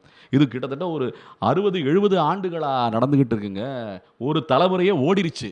அப்போ எப்படி அடுத்த தலைமுறை தெரிஞ்சுக்குவாங்க? அதுபோல அடியேன் சொல்ல வந்தது என்னென்னா, ஆண்டவனை போற்றுகிற விதமாக, பல்லாண்டு பாடுகிற விதமாக தமிழில் போற்றுற ஆண்டாள் என்ன, அன்று இவ்வுலகம் அளந்தாய் அடி போற்றி, சென்றங்கு தென்னிலங்கை செற்றாய், உலகளந்த பெருமாளை ஓங்கி உலகளந்த உத்தமன் வேறுபாடி என்று சொல்வது போல மறுபடியும் உலகளந்த பெருமாளை போற்றுறா. அன்று இவ்வுலகம் ஞாலத்தையில், அதாவது அங்கன்மா ஞாலத்து அரசர் என்ன, அவங்களுக்கெல்லாம் உணர்த்தும் விதமாக அன்று உலகத்தையே அளந்த பெருமான் இருக்கிறானே, அவனை நீ சென்றடைய வேண்டும் என்பது சொல்ல போல அன்று இவ்வுலகம் அளந்தாய் அடி போற்றி, சென்றங்கு தென்னிலங்கை செற்றாய், ராமனை போற்றுறா. சென்றங்கு தென்னிலங்கை செற்றாய் திரள் போற்றி, பொன்ற சகடம் உதைத்தாய் புகழ் போற்றி, கன்று குனிலா வெறிந்தாய் கடல் போற்றி. இந்த பாசுரத்தில் எதை முன்னால் நம்ம சேவிக்கிறது, ரெண்டாவது சேவிக்கிறது நமக்கு கொஞ்சம் கஷ்டமாக இருக்கும் பார்த்தீங்களா, அப்பப்போ மறந்துடுவோம். இப்போ அன்று உலகம் அளந்தாய் அடி போற்றின்னு சொல்லிட்டு சென்றங்கு என்ன சகடம் உதைத்தாய்ன்னு சொல்ல முடியுமா? அவனும் சென்று அங்கு கோகுலத்தில் சென்று அங்கு சகடம் உதைத்திருக்கிறான், தவறு கிடையாது. அப்போ எப்படி இதை சரியாக சேவிக்கிறது அப்படின்னு பார்த்தா எதுக முகனைன்னு வந்து நிற்கும். எகன முகனை பார்த்தீங்களா, நல்ல சரியாக வரும் பாருங்க. அன்று இவ்வுலகம் அளந்தாய் அடி போற்றி, ஆ வந்துருச்சா. அப்புறம் சென்றங்கு தென்னிலங்கை சே சே செற்றாய் திரள் போற்றி, பொன்ற சகடம் உதைத்தாய் புகழ் போற்றி, பாவுக்கு புகழ் பா சரியா வந்துச்சா. கன்று குடிலா வெறிந்தாய் கடல் போற்றி, கா அப்படின்னு சொல்லி சுருக்கமாக நம்ம வச்சுக்கலாம். அப்போ குன்று குடையா வெடுத்தாய் குணம் போற்றி, எப்படி கூக்கு கூ சரியா வந்துருச்சா. வென்று பகை கெடுக்கும் நின் கையில் வா வேல் போற்றி, எப்படி இருக்கு பார்த்தீங்களா. அப்போ சரியாக நம்ம வாசிக்கணும்னா இந்த எதுக மொகனையோட இந்த பாசனம் அமைந்திருப்பது தமிழுடைய இலக்கண என்ன ஏற்றம் என்பதை நாம் புரிந்து கொள்ள வேண்டும். ரசனை, இது ரசனை. ஆகையாலே என்றென்றும் உன் சேவகமே ஏற்றி பறைகொள்வான், இன்று யாம் வந்தோம் இறங்கு ஏலோ ரெம்பாவா. எப்படி இருக்கு பார்த்துங்க, எகுண மோகனை அவ்வளோ சுத்தமாக இருக்கும் இந்த பாசுரத்தில் என்ன. ஆகையாலே இந்த பாசுரத்தில் ஆண்டவனுடைய சேஷ்டிதங்கள் லீலைகளை ஆண்டாள் ஒவ்வொன்றாக அந்த எழுந்து வந்த சிங்கம் போல இருக்கின்ற அந்த சின்ன கண்ணனுக்கு உணர்த்துவது போல அமைந்திருக்கிறது. நீ சின்ன பையன் இல்லைப்பா, என்னமோ 7 வயசு பையன் நினச்சிக்கிட்டு இருக்க, உன்னோட புகழ் என்ன தெரியுமா, உலகத்தெல்லாம் அளந்திருக்க, நீ உலகளந்த பெருமான் நீ என்ன அப்படின்னு சொல்லி போட்டு. அப்படியா கண்ணன் அவ்வளோ பெரிய ஆளானா, உலகளந்த பெருமானா. அப்போ சென்றங்கு தென்னிலங்கை ராமனாக இருந்தபோது நீ இலங்கைக்கு சென்று ராவனை சென்றங்கு தென்னிலங்கை செற்றாய். இந்த செற்றாய்ங்கிற வார்த்தை வந்து நம்ம சர்வசாதாரணமாக உபயோகம் பண்ணிக்கிட்டு இருக்குங்க. என்ன தெரியுமா சொல்லுவோம், அவன் செத்த பயப்பா அப்படிமோ, என்ன அவன் செத்துட்டாம்போ. இந்த செத்துங்கிறது, இந்த சாவுங்கிற வார்த்தை செற்றங்கிற வார்த்தையிலேருந்து தாவா தெரிஞ்சிருக்கு. நம்ம செத்து போயிட்டான்னு சொல்கிறோம் பார்த்தீங்களா, செத்துட்டானா முடிஞ்சுட்டான்னு அர்த்தம். இப்போ இதில் 2 வகையான செற்று இருக்குது. அப்படின்னா ஒன்று ஞானச்செற்று, இன்னொன்று ஊனச்செற்று. ஏன்னா இன்னைக்கு ஊனச்செற்றை பற்றி நம்ம பேச முடியாது, ஏன்னா நம்ம காப்பாற்றுறதுக்கு நிறைய பேர் இருக்காங்க, சோறு தண்ணியெல்லாம் நிறைய கிடைக்கிது, நம்ம பொழைச்சிக்கிட்டே இருக்கோம் என்ன. ஆனால் அந்த ஞானச்செற்று இன்னைக்கு நிறைய நடக்குது. ஞானத்தாலே நாம் எல்லாம் செத்து கிடக்கிறோம்.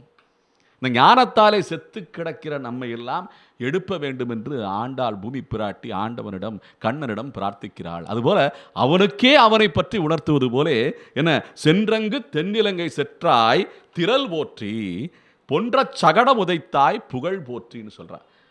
ஆண்டவன் காலை வேகமாக ஆட்டிக்கிட்டே அந்த சகடாசுரனை வந்து, அந்த சக்கர வடிவில் வந்த சகடாசுரனை வண்டி சக்கரத்துக்கு கீழே யசோதா பிராட்டி படுக்க வச்சுருந்தாலாம்.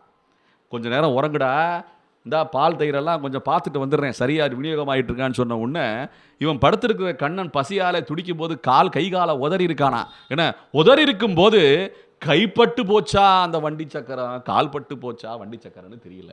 எப்படி கைப்பட்டு அந்த வண்டி சக்கரம் பறந்து போச்சா, அந்த சக்கர வடிவில் வந்த அந்த சகடாசுரனை உதச்சி அப்படியே தள்ளிருச்சான். என்ன அந்த வண்டி சக்கர வடியில் வந்த அந்த சகடாசுரனை கையால் உதைச்சானா காலால் உதைச்சானான்னு தெரியாது, தள்ளி அப்படியே எரிஞ்சிருச்சான். அந்த அதுபோல் பொன்ற சகடம் உதைத்தாய்னு போட்டிருக்கா. அப்போ உதைத்தாய்ங்கிறது காலால் உதைச்சானா கையால் உதைச்சானே தெரியாது. அந்த அளவுக்கு பொன்ற சகடம் உதைத்தாய், அதனால தான் காலன்னு சொல்லலை, புகழ் போற்றின்னு சொல்லிட்டா ஆண்டாள். உன்னுடைய புகழ் எப்படி இருக்கும் பாரு. சாதாரணமாக கையை கால சின்ன பிள்ளையா உதறிக்கிட்டே இருக்கும் போதே அந்த அசுரன் அழிஞ்சிட்டானே, சகடாசுரன் அழிஞ்சிட்டானேன்னு சொல்வது போல இந்த பாசுரம் அமைந்திருக்கிறது. குன்று குனிலா வெறிந்தாய் கடல் போற்றி அப்படின்னு சொல்லி, கன்று வடியில் வந்த அந்த விளாம்பலத்து ஒரு அசுரன், கன்று ஒரு அசுரன், அதை சாப்பிடுவது போலே வந்த அசுரனை அந்த பழத்தாலேயே அடித்து ஒழிச்சிட்டானா கன்றை. என்ன கன்று குனிலா வெறிந்தாய் கடல் போற்றின்னு சொல்லி கடலை பாடுகிறாள். அப்படி இருக்கும்போது இந்த ஒவ்வொரு பாசுரத்திலையும் இந்த ஆண்டவனுடைய சேஷ்டிதங்களை எல்லாம் போற்றி வரும்போது சற்று வயது ஆகி என்ன இந்த கோகுலத்தில் இருந்த அந்த பசுமாடுகளையும் எல்லாத்தையும் காப்பாற்றிய குன்று குடையாவெடுத்தாய் குணம் போற்றி அந்த குணத்தை தனக்கு இந்திரனுக்கு எல்லா நன்மைகளையும் யார் கண்ணன் செஞ்சுருக்கான், ஆண்டவன் பகவான் மகாவிஷ்ணு செஞ்சுருக்கான். ஒரு காலத்தில் இந்திர பதவி போயிடும், மகாபலி சக்கரவர்த்தி வந்து ஆட்சி பீடத்தில் அமர போகிற அளவுக்கு அவன் தானம் கொடுத்துட்டே இருந்திருக்கும் போது இந்திரனான அந்த இந்திரன் சொல்லுவாங்க. உபேந்திரனா கண்ணன். கண்ணனுக்கு சகோதரனாக பிறந்தவன் தான் இந்திரன், பெரிய சகோதரன் தான் இந்திரன். என்ன அந்த யார் நம்ம கஸ்யப பிரஜாபதிக்கும் அதிதிக்கும் பிறந்தவர்கள் தான் இந்திரனும் கண்ணனும். ஒரு சமயத்தில் அவன் தான் வாமன அவதாரம் எடுக்கும்போது வாமன மூர்த்தியும் இந்திரனும் கஸ்யப பிரஜாபதிக்கும் அதிதிக்கும் பிறந்தவர்கள். அப்போ அண்ணன் சொல்லியிருக்கான், தம்பி எனக்கு பயங்கர பிரச்சனை ஆக போகுது, இந்த மகாபலி சக்கரவர்த்தி ஏகபோக யாகங்கள் எல்லாம் பண்ணி தானமாக அள்ளி வீசிக்கிட்டு இருக்கான், அள்ளி கொடுத்துக்கிட்டு இருக்கான், ஏன்னா அந்த அளவுக்கு தானம் கொடுத்துக்கிட்டு இருக்கா, நிச்சயமாக என் பதவி போகுது, என் பதவியை காப்பாற்றிக்கிறேன், என்ன வழி அப்படின்னு சொல்லும்போது கண்ணன் வந்து வாமனமூர்த்தியாக இருந்த அந்த சின்ன பையனான பிராமண பையனான அவன் யாசகம் பெற்று இந்த அடியையும் அளந்து உலகத்தையும் தன்னுடைய திருவடியால் அளந்து காட்டியவன். அப்போ அந்த விஸ்வாசம் இந்திரனுக்கு இருக்கணுமா இல்லையா? அந்த விஸ்வாசம் இல்லாமல் கண்ணன் இந்த கோகுலத்தில் இருக்கின்ற அனைவருக்கும் அந்த கிரியை என்ன அந்த சின்ன அந்த மலைக்கு விசுவாசம் காட்டுங்கள், அவர் இந்திரனுக்கு அப்புறம் காட்டிக்கலான்னு சொல்லி அவனுக்கு படைக்கப்பட்ட அந்த பிரசாதங்கள் எல்லாம் படைக்கப்படும் போது இந்திரன் கோபமுற்று கல் மலை பொழிந்தானாம், கல் மாறி பொழிந்தானாம்.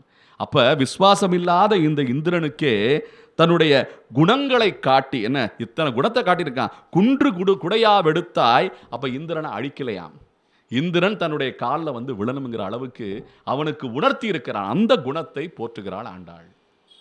எதிரிக்கும் நல்ல விஷயங்களை ஊட்டக்கூடிய உணர்த்தக்கூடிய வாய்ப்பை சந்தர்ப்பத்தை அளிக்கிறானா இல்லையா? ஏன் மனைவியை தூக்கி கொண்டு போன அந்த ராவணன் அவனை நினைத்த மாத்திரத்திலேயே அம்பை விட்டு அழித்திருக்கலாம். ராமாயணத்தில் வருதுங்க, ராமாயணத்தில் கடலரசன் வந்து அந்த பாலம் கட்டும்போது சேது பந்தனம் பாலம் கட்டும்போது வழிக்கு வரலையாம். நீ ஒதுக்கி விடு, ஒரு பாலத்தை கட்டிக்கிறோன்னு கடலரசன்ட்டு சமுத்திரராஜன்ட்ட திருப்புல்லாணி கஷேத்திரத்திலேருந்து வேண்டியிருக்காரு. நம்ம ஊர் தாங்க, நம்ம மதுரையில் நடந்த சம்பவங்க இது.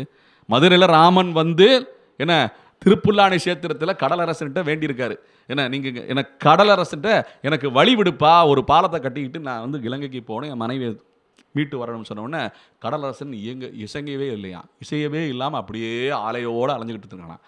எடுத்தானா இல்லை அம்பை எடுத்து, நீ இப்படி வரவே இல்லை, வழியே விடலைன்னா உன்னை வட்ட செய்கிறேன்னு சொன்னானா.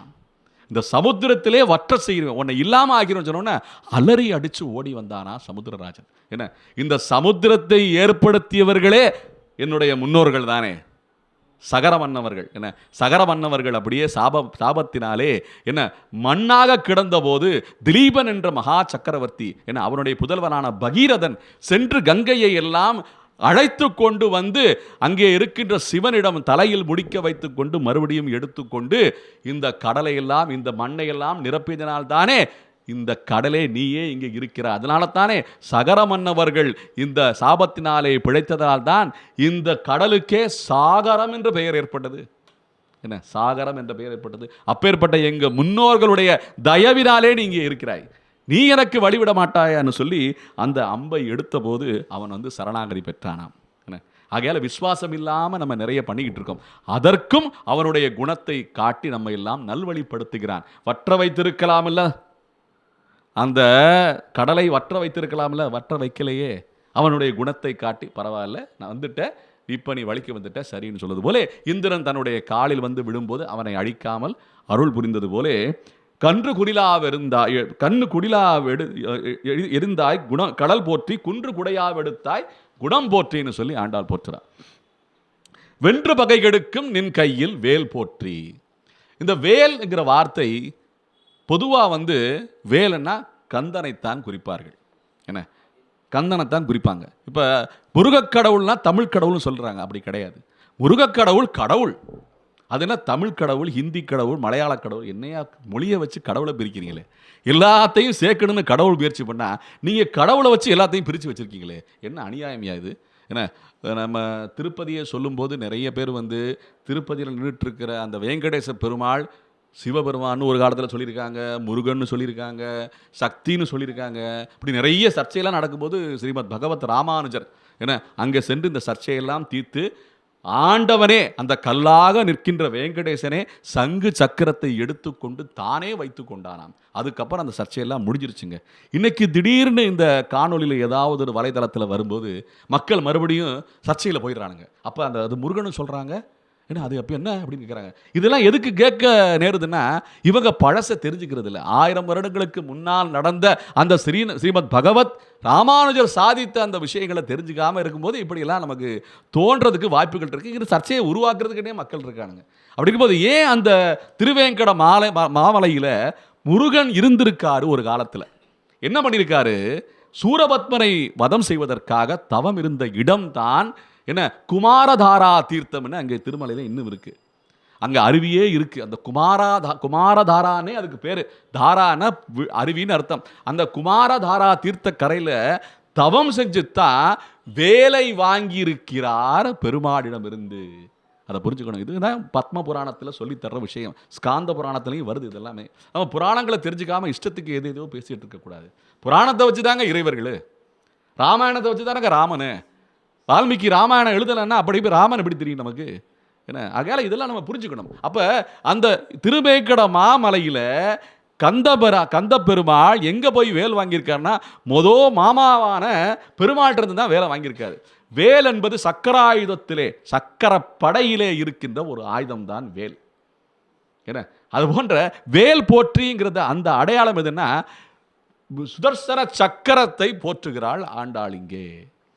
என்ன பகைகளுக்கும் நின் கையில் வேல் போற்றின்னு சொல்லி சுதர்சன சக்கரத்தை போற்றும் விதமாக நாம் இதை புரிந்து கொள்ள வேண்டும்.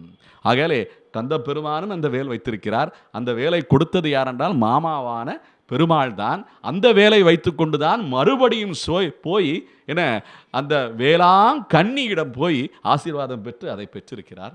அதனால தான் இன்றைக்கும் சக்தி வேல்னு சொல்கிறாங்க. அதை ஏன் பெருமாள் வேலை விஷ்ணு வேல்னு சொல்கிறதில்ல. சக்தி தாயிடமிருந்து மறுபடியும் ஆசி பெற்றதுனாலே நமக்கு ஒரு பொருள் கிடச்சதுன்னா, ஒரு வண்டியே வாங்குகிறோம் வீட்டில். என்ன அந்த வண்டியை வாங்கினதுன்னு நேராக போய் தாய் தந்தையரிடம் போய் ஆசி பெற்று என்ன அப்புறம் நேராக தாத்தா பாட்டிக்கிட்ட போய் காட்டுவோம். இப்படி கொஞ்சம் நண்பர்கள்ட்ட போய் காட்டுவோம். இதுபோல் இந்த வேலை வாங்கிட்டு பெருமாள்கிட்ட வாங்கின வேலை அம்மாகிட்ட போய் கொடுத்து வாங்கியிருக்கான். அதனால் அது வேளாங்கண்ணி என்று சொல்லப்படுகிறது. ஆகையால் நின் கையில் வேல் போற்றி. இன்னைக்கு வரைக்கும் நமக்கு நடக்கின்ற நாம் வழிபடுகின்ற தெய்வங்கள், நாம் வழிபடுகின்ற ஸ்தலங்கள் வரைக்கும் இந்த பாசனம் நமக்கு வெளிச்சம் காட்டி கொடுக்கிறது என்பதை புரிந்து கொள்ள வேண்டும். ஏன்னா நம்ம ஏமாந்துறது கூடாது, தெளிவாக இருக்கணும். அப்படி போல வென்று பகை கெடுக்கும் நின் கையில் வேல் போற்றி என்றென்றும் என்றென்றும் உன் சேவகமே. வேற யாரும் சேவகமும் கிடையாது, உனக்கு மட்டும்தான், உனக்கே நாம் ஆட்சேபம் என்பது போல உன் சேவகமே ஏற்றி பறை கொள்வான் இன்று யாம் வந்தோம் இறங்கேலோர் எம்பாவாய். கைங்கரியம் வேண்டும் என்பதற்கு இதோடைய பொருள். உன் சேவகமே என்றால் கைங்கரியம். உனக்கு மட்டும்தான் நாம் சேவை செய்ய வேண்டும். பூச்சோட்டினாலும் உனக்குத்தான் சூட்டப்பட வேண்டும். என்ன தீர்த்தம் வச்சாலும் உனக்குத்தான், பிரசாதம் பண்ணாலும் உனக்குத்தான் என்பது போலே சர்வம் ஸ்ரீ கிருஷ்ணார்ப்பணம்னு முடிக்கிறோம் நம்ம எல்லாமே. எந்த யாக யஜ்ஞங்கள் செஞ்சாலும், புண்ணியகாரத்துக்கு நம்ம செய்கிற யாகங்களும் சரி, என்ன சுபகாரியத்துக்கு செய்கிற யாகங்களும் சரி. புண்ணியகாரத்துக்கு செய்கிற யாகம்னா என்ன? திதி தர்ப்பணம் கொடுக்கறது தான், அதுவும் ஒரு யஜ்யம் தான். என்ன நம்ம வீட்டில் சின்ன விக்கிரகத்துக்கு நம்ம துளசி வச்சு என்ன கற்பூரம் காட்டுறோம் பார்த்தீங்களா, அதுவே ஒரு யஜ்யம் தான். நம்ம மனதால் செய்யப்படுகின்ற தியானம் சரியான முறையில் சரியான சாஸ்திரப்படி செய்யப்பட்டால் அது யஜ்யம் என்று போற்றப்படுகிறது. யாக யஜ்யம் தான். என்ன ஆகையாலே இந்த பாசுரத்தில் இந்த இன்று யாம் வந்தோம் இறங்கேலோர் எம்பாவாய்னு சொல்லி பாசுரத்தில் முடிக்கிறார். இப்போ யாக யஜ்யங்களுக்கு பலன் இருக்கா? சரி, அடியன் வந்து இப்போ ஒரு யாகம் பண்ணுறேன், எனக்கு நாளைக்கே 1 கோடி வேணும். என்ன தனம் கிடைக்கணும்னு சொல்லி யாகம் பண்ணுறாங்கல்ல, அடியன் ஒரு யாகம் பண்ணுறேங்க, எனக்கு நாளைக்கு 1 கோடி கிடச்சிருமா? அப்போ நான் 1 கோடி சம்பாதிக்கிறதுக்கு வெளிநாட்டு போய் ஏன்னா 2 வருஷம் 3 வருஷம் உழைச்சி பல வியாபாரம் பண்ணி பல இடங்களில் வேலை பார்த்து சம்பாதிச்சிடலாம், அது சித்தி ஆகுது. இந்த யாகம் பண்ணவொடனே சித்தி ஆக மாட்டேங்குது. ஒரு தடவை யாகம் பண்ணால் சித்தி ஆயிருமா? கிடையாது. வேள்விக்கும் வேலைக்கும் உள்ள வித்தியாசம் மக்கள் புரிந்து கொள்வதில்லை. எப்படி? வேள்விக்கும் வேலைக்கும் உள்ள வித்தியாசம், கர்மாவுக்கும் காமியத்துக்கும் உள்ள வித்தியாசம். காம் அப்படின்னு சொன்னால் நம்ம வேலை, கர்மான்னா நாம் செய்கிற கடமைகள். கர்மாவுக்கும் காமுக்கும் வித்தியாசம் இருக்கிறது, வேள்விக்கும் வேலைக்கும் வித்தியாசம் இருக்கிறது. வேலை அப்பப்போது பலன் தரும், வேள்வி சரியான நேரத்திலே தான் பலன் தரும். தொடர்ச்சியாக செய்தால்தான் பலன் தரும், உடனே பலன் தராது. இது யாரும் புரிஞ்சுக்கிறது இல்லை. வேள்வி பண்ணால் உடனே கை மேல் பலன் கிடைக்கும்னா கிடைக்காது. தொடர்ச்சியாக செய்யணும் வேள்விய. அதுதான் இந்த இந்த இந்த தியானத்திலையும் இந்த ஸ்லோகத்திலையும் சொல்லிப்படுகின்ற விஷயங்கள். இந்த வேள்விக்கும் வேலைக்கும் உள்ள வித்தியாசம் புரிஞ்சுக்கணும். நம்ம பிரார்த்தனை பண்ணிக்கிறோம், பரிகாரம் செய்கிறோம், என்ன பிராயச்சித்தார்த்தம்னு சொல்லுவாங்க. இந்த பிராயச்சித்தார்த்தம் ஏன் தெரியுமா பண்ணுறோம்? வருடக்கணக்கில் தொடர்ந்து செய்யப்படாத விஷயங்கள், பித்ருகாரியமோ இல்லை தெய்வ காரியமோ ஏதாவது ஒன்று விட்டு போயிருக்கும். அது வருடக்கணக்கில் விட்டு போயிருக்கும், 10 வருஷம் கிடையாது, 100 வருஷம் விட்டு போயிருக்கும், போன ஜென்மத்திலேருந்தே கூட விட்டு போயிருக்கும். அப்படி விடுபட்ட காரியத்தினாலே நமக்கு குடும்பத்திலே சில தடைகள் ஏற்படும். என்ன அப்படி தடை ஏற்படும் போது ஜோசியர்கிட்ட போய் உட்காருவான். அவங்க என்ன சொல்லுவாங்க? உங்கள் கட்டத்தில் இந்த தோஷம் காமிக்குது, பித்ரு தோஷம் இருக்குது. அப்போ நீங்கள் என்ன பண்ணணும்? போய் திருப்புல்லானியில் போய் திலஹோமம் பண்ணுங்க, காயத்ரி ஜபம் பண்ணி திலஹோமம் பண்ணுங்கம்பாங்க. அது பிராயச்சித்தார்த்தம். நம்மளால் என்ன பண்ணுவான்? அங்கே போய் பிராயச்சித்தார்த்தம் பண்ணிடுவான். அதுக்கப்புறம் அமாவாசைக்கு திதி கொடுக்கணும், தர்ப்பணம் கொடுக்க மாட்டான். நம்ம தான் பண்ணிட்டோமே, அப்போ உடனே குழந்தை பிறந்துருச்சு, அவ்வளோதான் முடிஞ்சிருச்சு அதோட, அப்படி நினச்சி விட்டுருவான். அப்படி கிடையாது. தொடர்ந்து இது போல நமக்கு பிராயச்சித்தார்த்தம் பண்ணாலுமே அது அபராதம். அபராதம் செலுத்திட்டு மறுபடியும் கொலை பண்ணலாமா? மறுபடியும் கொள்ளை அடிக்கலாமா? ஜெயிலில் போடுற காரணமே என்ன? நீ உணரணும், மறுபடியும் திருந்தணும் தானே. இவன் திருந்த மாட்டான். மறுபடியும் அதை எதுவுமே செய்யாமல் நான் தான் பண்ணிட்டேன்ல, கயாவில் போய் நான் பிண்ட தர்ப்பணம் பண்ணிட்டேன்ப்பா, அவ்வளோதான். பிண்டுகளெல்லாம் அப்படியே எங்கள் தாத்தா அப்படியே நேராக எங்கள் அப்பா சொர்க்கத்துக்கு போயிட்டாரு. என்ன நான் பார்த்துட்டேன், அப்போ மறுபடியும் எதுக்கு திதி தர்ப்பணம் கொடுக்க சொல்கிறேன்? நீ நான் தான் முடிச்சிட்டேன் என் வேலையை. நம்ம இருக்கிற வரைக்கும் திதி தர்ப்பணம் கொடுக்கணும். என்ன எள்ளும் தண்ணியும் இறக்கணும். என்ன காரணம் தெரியுமா? இது ஒரு விதி. இது எங்கள் அப்பாவுக்கு மட்டும் நான் செய்யல. என்ன எங்கள் அப்பா செஞ்சிருந்தா அவர் நற்கதி அடைஞ்சிருப்பார். இப்போ அடியேன் செய்கிறதுனால எங்கள் முன்னோர்கள் நற்கதி அடைவாங்கிறது ஓரளவுக்கு தான். அவங்க இந்த காரியம் செஞ்சிருந்தா நற்கதி அடைவாங்க. அப்போ நாம் ரொம்ப சிரத்தையோட, என்ன ரொம்ப காரியத்தை சிரத்தையா, எந்த ஒரு குற்றமும் இல்லாமல் ஆச்சார அனுஷ்டானத்தோடு இருந்து செஞ்சால் நல்லது. இது நாம் பண்ணுற கர்மா நமக்கு நல்லது, முதல்ல அதை புரிஞ்சுக்கணும். ஆகையாலே இந்த கர்மாக்கள் எல்லாமே எப்படி சொல்லப்படுகின்றன என்பதை உணர்த்துவது போலே இந்த பாசுரம் அமைந்திருக்கிறது. வேள்விக்கும் வேலைக்கும் உள்ள வித்தியாசத்தை நாம் புரிஞ்சுக்கணும். வேள்வி கைமேல் பலன் தராது, தைலதாரையாக தொடர்ந்து செய்யப்பட வேண்டும், அதான் வேள்வி. வேலை கைமேல் பலன் தரும், அது பிரத்யக்ஷம், இது சூட்சமம். அது பிரத்யக்ஷம், இது சூட்சமம். மாச கடைசியில் சம்பளம் வந்துடும் வேலை பார்த்தா. ஆனால் கர்மா அப்படி கிடையாது. ஆனால் நாம நினைத்து கூட பார்க்க தெரியாத பலன்களை கர்மா தரும். ஆராய்ந்து அருள்வானவன், அதை புரிஞ்சுக்கணும். கர்மாவுடைய பலம் பல மடங்கு இருக்கிறது, ஆனால் தொடர்ந்து செய்யணும். இன்று யாம் வந்தோம் இறங்கேலோர் எம்பாவாய். இன்று வந்துட்டோம், இன்னைக்கு எல்லாமே உனக்கு, உன்னை பற்றி நாங்கள் உன்னை உணர்த்துறோம். இப்போ உனக்கு நாங்கள் உணர்த்த வேண்டியிருக்கு நீ யாருன்னு சொல்லி. ஏன்னா காலை தூக்கி உலகத்தை அளந்தவன், காலால் எட்டி உதைச்சு சகடத்தை அழித்தவன், என்ன கொடையை தூக்கி தேவர்களை அங்கே இருக்கிற கோகத்தில் இருக்கிற பிரஜைகளை எல்லாயும் பசுமாடுகளை எல்லாமையும் காத்தவன் சொல்லி உணர்த்துகிறாள். இன்று யாம் வந்தோம் இறங்கேலே ரொம்பாவாய். 25வது வாசகத்துக்கு நாம் அனுசந்தானம் செய்யலாம். ஒருத்தி மகனாய் பிறந்து ஓர் இரவில் ஒருத்தி மகனாய் ஒளித்து வளர தரிக்கிலானாகி தான் தீங்கு நினைந்த கருத்தை பிழைப்பித்து கஞ்சன் வயிற்றில் நெருப்பென்ன நின்ன நெடுமாலே உன்னை அறுத்தித்து வந்தோம் பரைதருதியாகில் திருத்தக்க செல்வமும் சேவகமும் யாம் பாடி வருத்தமும் தீர்ந்து மகிழ்ந்து ஏலோரம் பாவாய் சொல்லி ஆண்டாள் இப்போ சொல்கிறது என்னென்னா, கண்ணன் எந்திரிச்சு வந்துட்டான். இனிமேத்தான் அக்குரூரர் வந்து மதுராவுக்கு அழைச்சிட்டு போய் என்ன கம்சனை வந்து முடிக்கணும். அதான் இனிமேல் நடக்க போகிற விஷயங்கள். அந்த விஷயத்தை குறிப்புணர்த்துவது போலே, கண்ணா எங்களுக்கு மட்டும் அருள போகிறதில்ல, நீ முடிக்க வேண்டிய ஆளுங்க நிறைய பேர் இருக்காங்க. என்ன சகடாசுரனை அழிச்சிட்ட, என்ன வத்சாசுரனை அழிச்சிட்ட, பகாசுரனை அழிச்சிட்ட, பூதனை அழிச்சிட்ட, பத்தாது இப்போ இன்னொரு வில்லன், முக்கியமான வில்லன் இருக்கான். இப்போ படத்துலலாம் திரைப்படத்துலலாம் ஒரு வில்லன் கிடையாதுங்க. முந்தி வில்லன்னா நம்பியாருன்னு சொல்லுவான், அசோகன்னு சொல்லுவான். இன்னைக்கு எல்லா வில்லனும் மொத்தமாக சேர்ந்து படத்தில் காட்டுறான். வருதா இல்லையா? ஒரு படத்தில் ஒரு கதாநாயகன் நமக்கு பத்த மாட்டேங்குது. ஒரு படத்தில் வில்லன், ஒரு வில்லன் தானே படத்தில், 10 வில்லன் இருக்கணும்ல, அப்போ தானே நமக்கு பொழுது போகும். அப்படி பல வில்லன்களை நம்ம கேட்குறோம். இந்த சோக காட்சி, என்ன இந்த கொலை பண்ணுற காட்சியெல்லாம் திரைப்படத்தில் மக்கள் வந்து வருத்தப்பட்டுலாம் பார்க்கறது இல்லை. ஏதோ பொழுதுபோக்கு கத்தி எடுத்து நமக்கு குத்துனா தெரியும்டா உனக்கு வலி. என்ன இன்னைக்கு படத்தில் இந்த நாடகத்தெல்லாம் கேட்கும்போது சர்வசாதாரணமாக கேட்டுக்கிட்டு இருப்போம். என்ன இந்த பூமி, இந்த சீதா பிராட்டியை தூக்கிக்கிட்டு ராவணன் போன பிறகு ராமன் பட்ட அவஸ்தையை கேட்கணுமே. நம்ம திரைப்படத்தில் ரொம்ப அனுபவித்து பார்த்துக்கிட்டு இருப்போம். ஆஹா அப்படின்னு சொல்லி என்ன எப்படி நடிக்கிறாரு, என்ன அந்த நடிகரே கடைசி ராமன் ஆக்கிடுவானுங்க. என்ன அந்த அளவுக்கு நமக்கு புரிதல் இருக்கு. என்ன ஆகையால இந்த ஒருத்தி மகனாய் பிறந்து ஓரிரவில் ஒருத்தி மகனாய் ஒளித்து வளர, நீ என்னமோ இங்கே தான் பிறந்து என்னமோ இந்த சொத்தெல்லாம் உனக்கு தான், என்ன நீ தான் வாரிசு நினச்சிக்கிட்டு இருக்க, கிடையாது.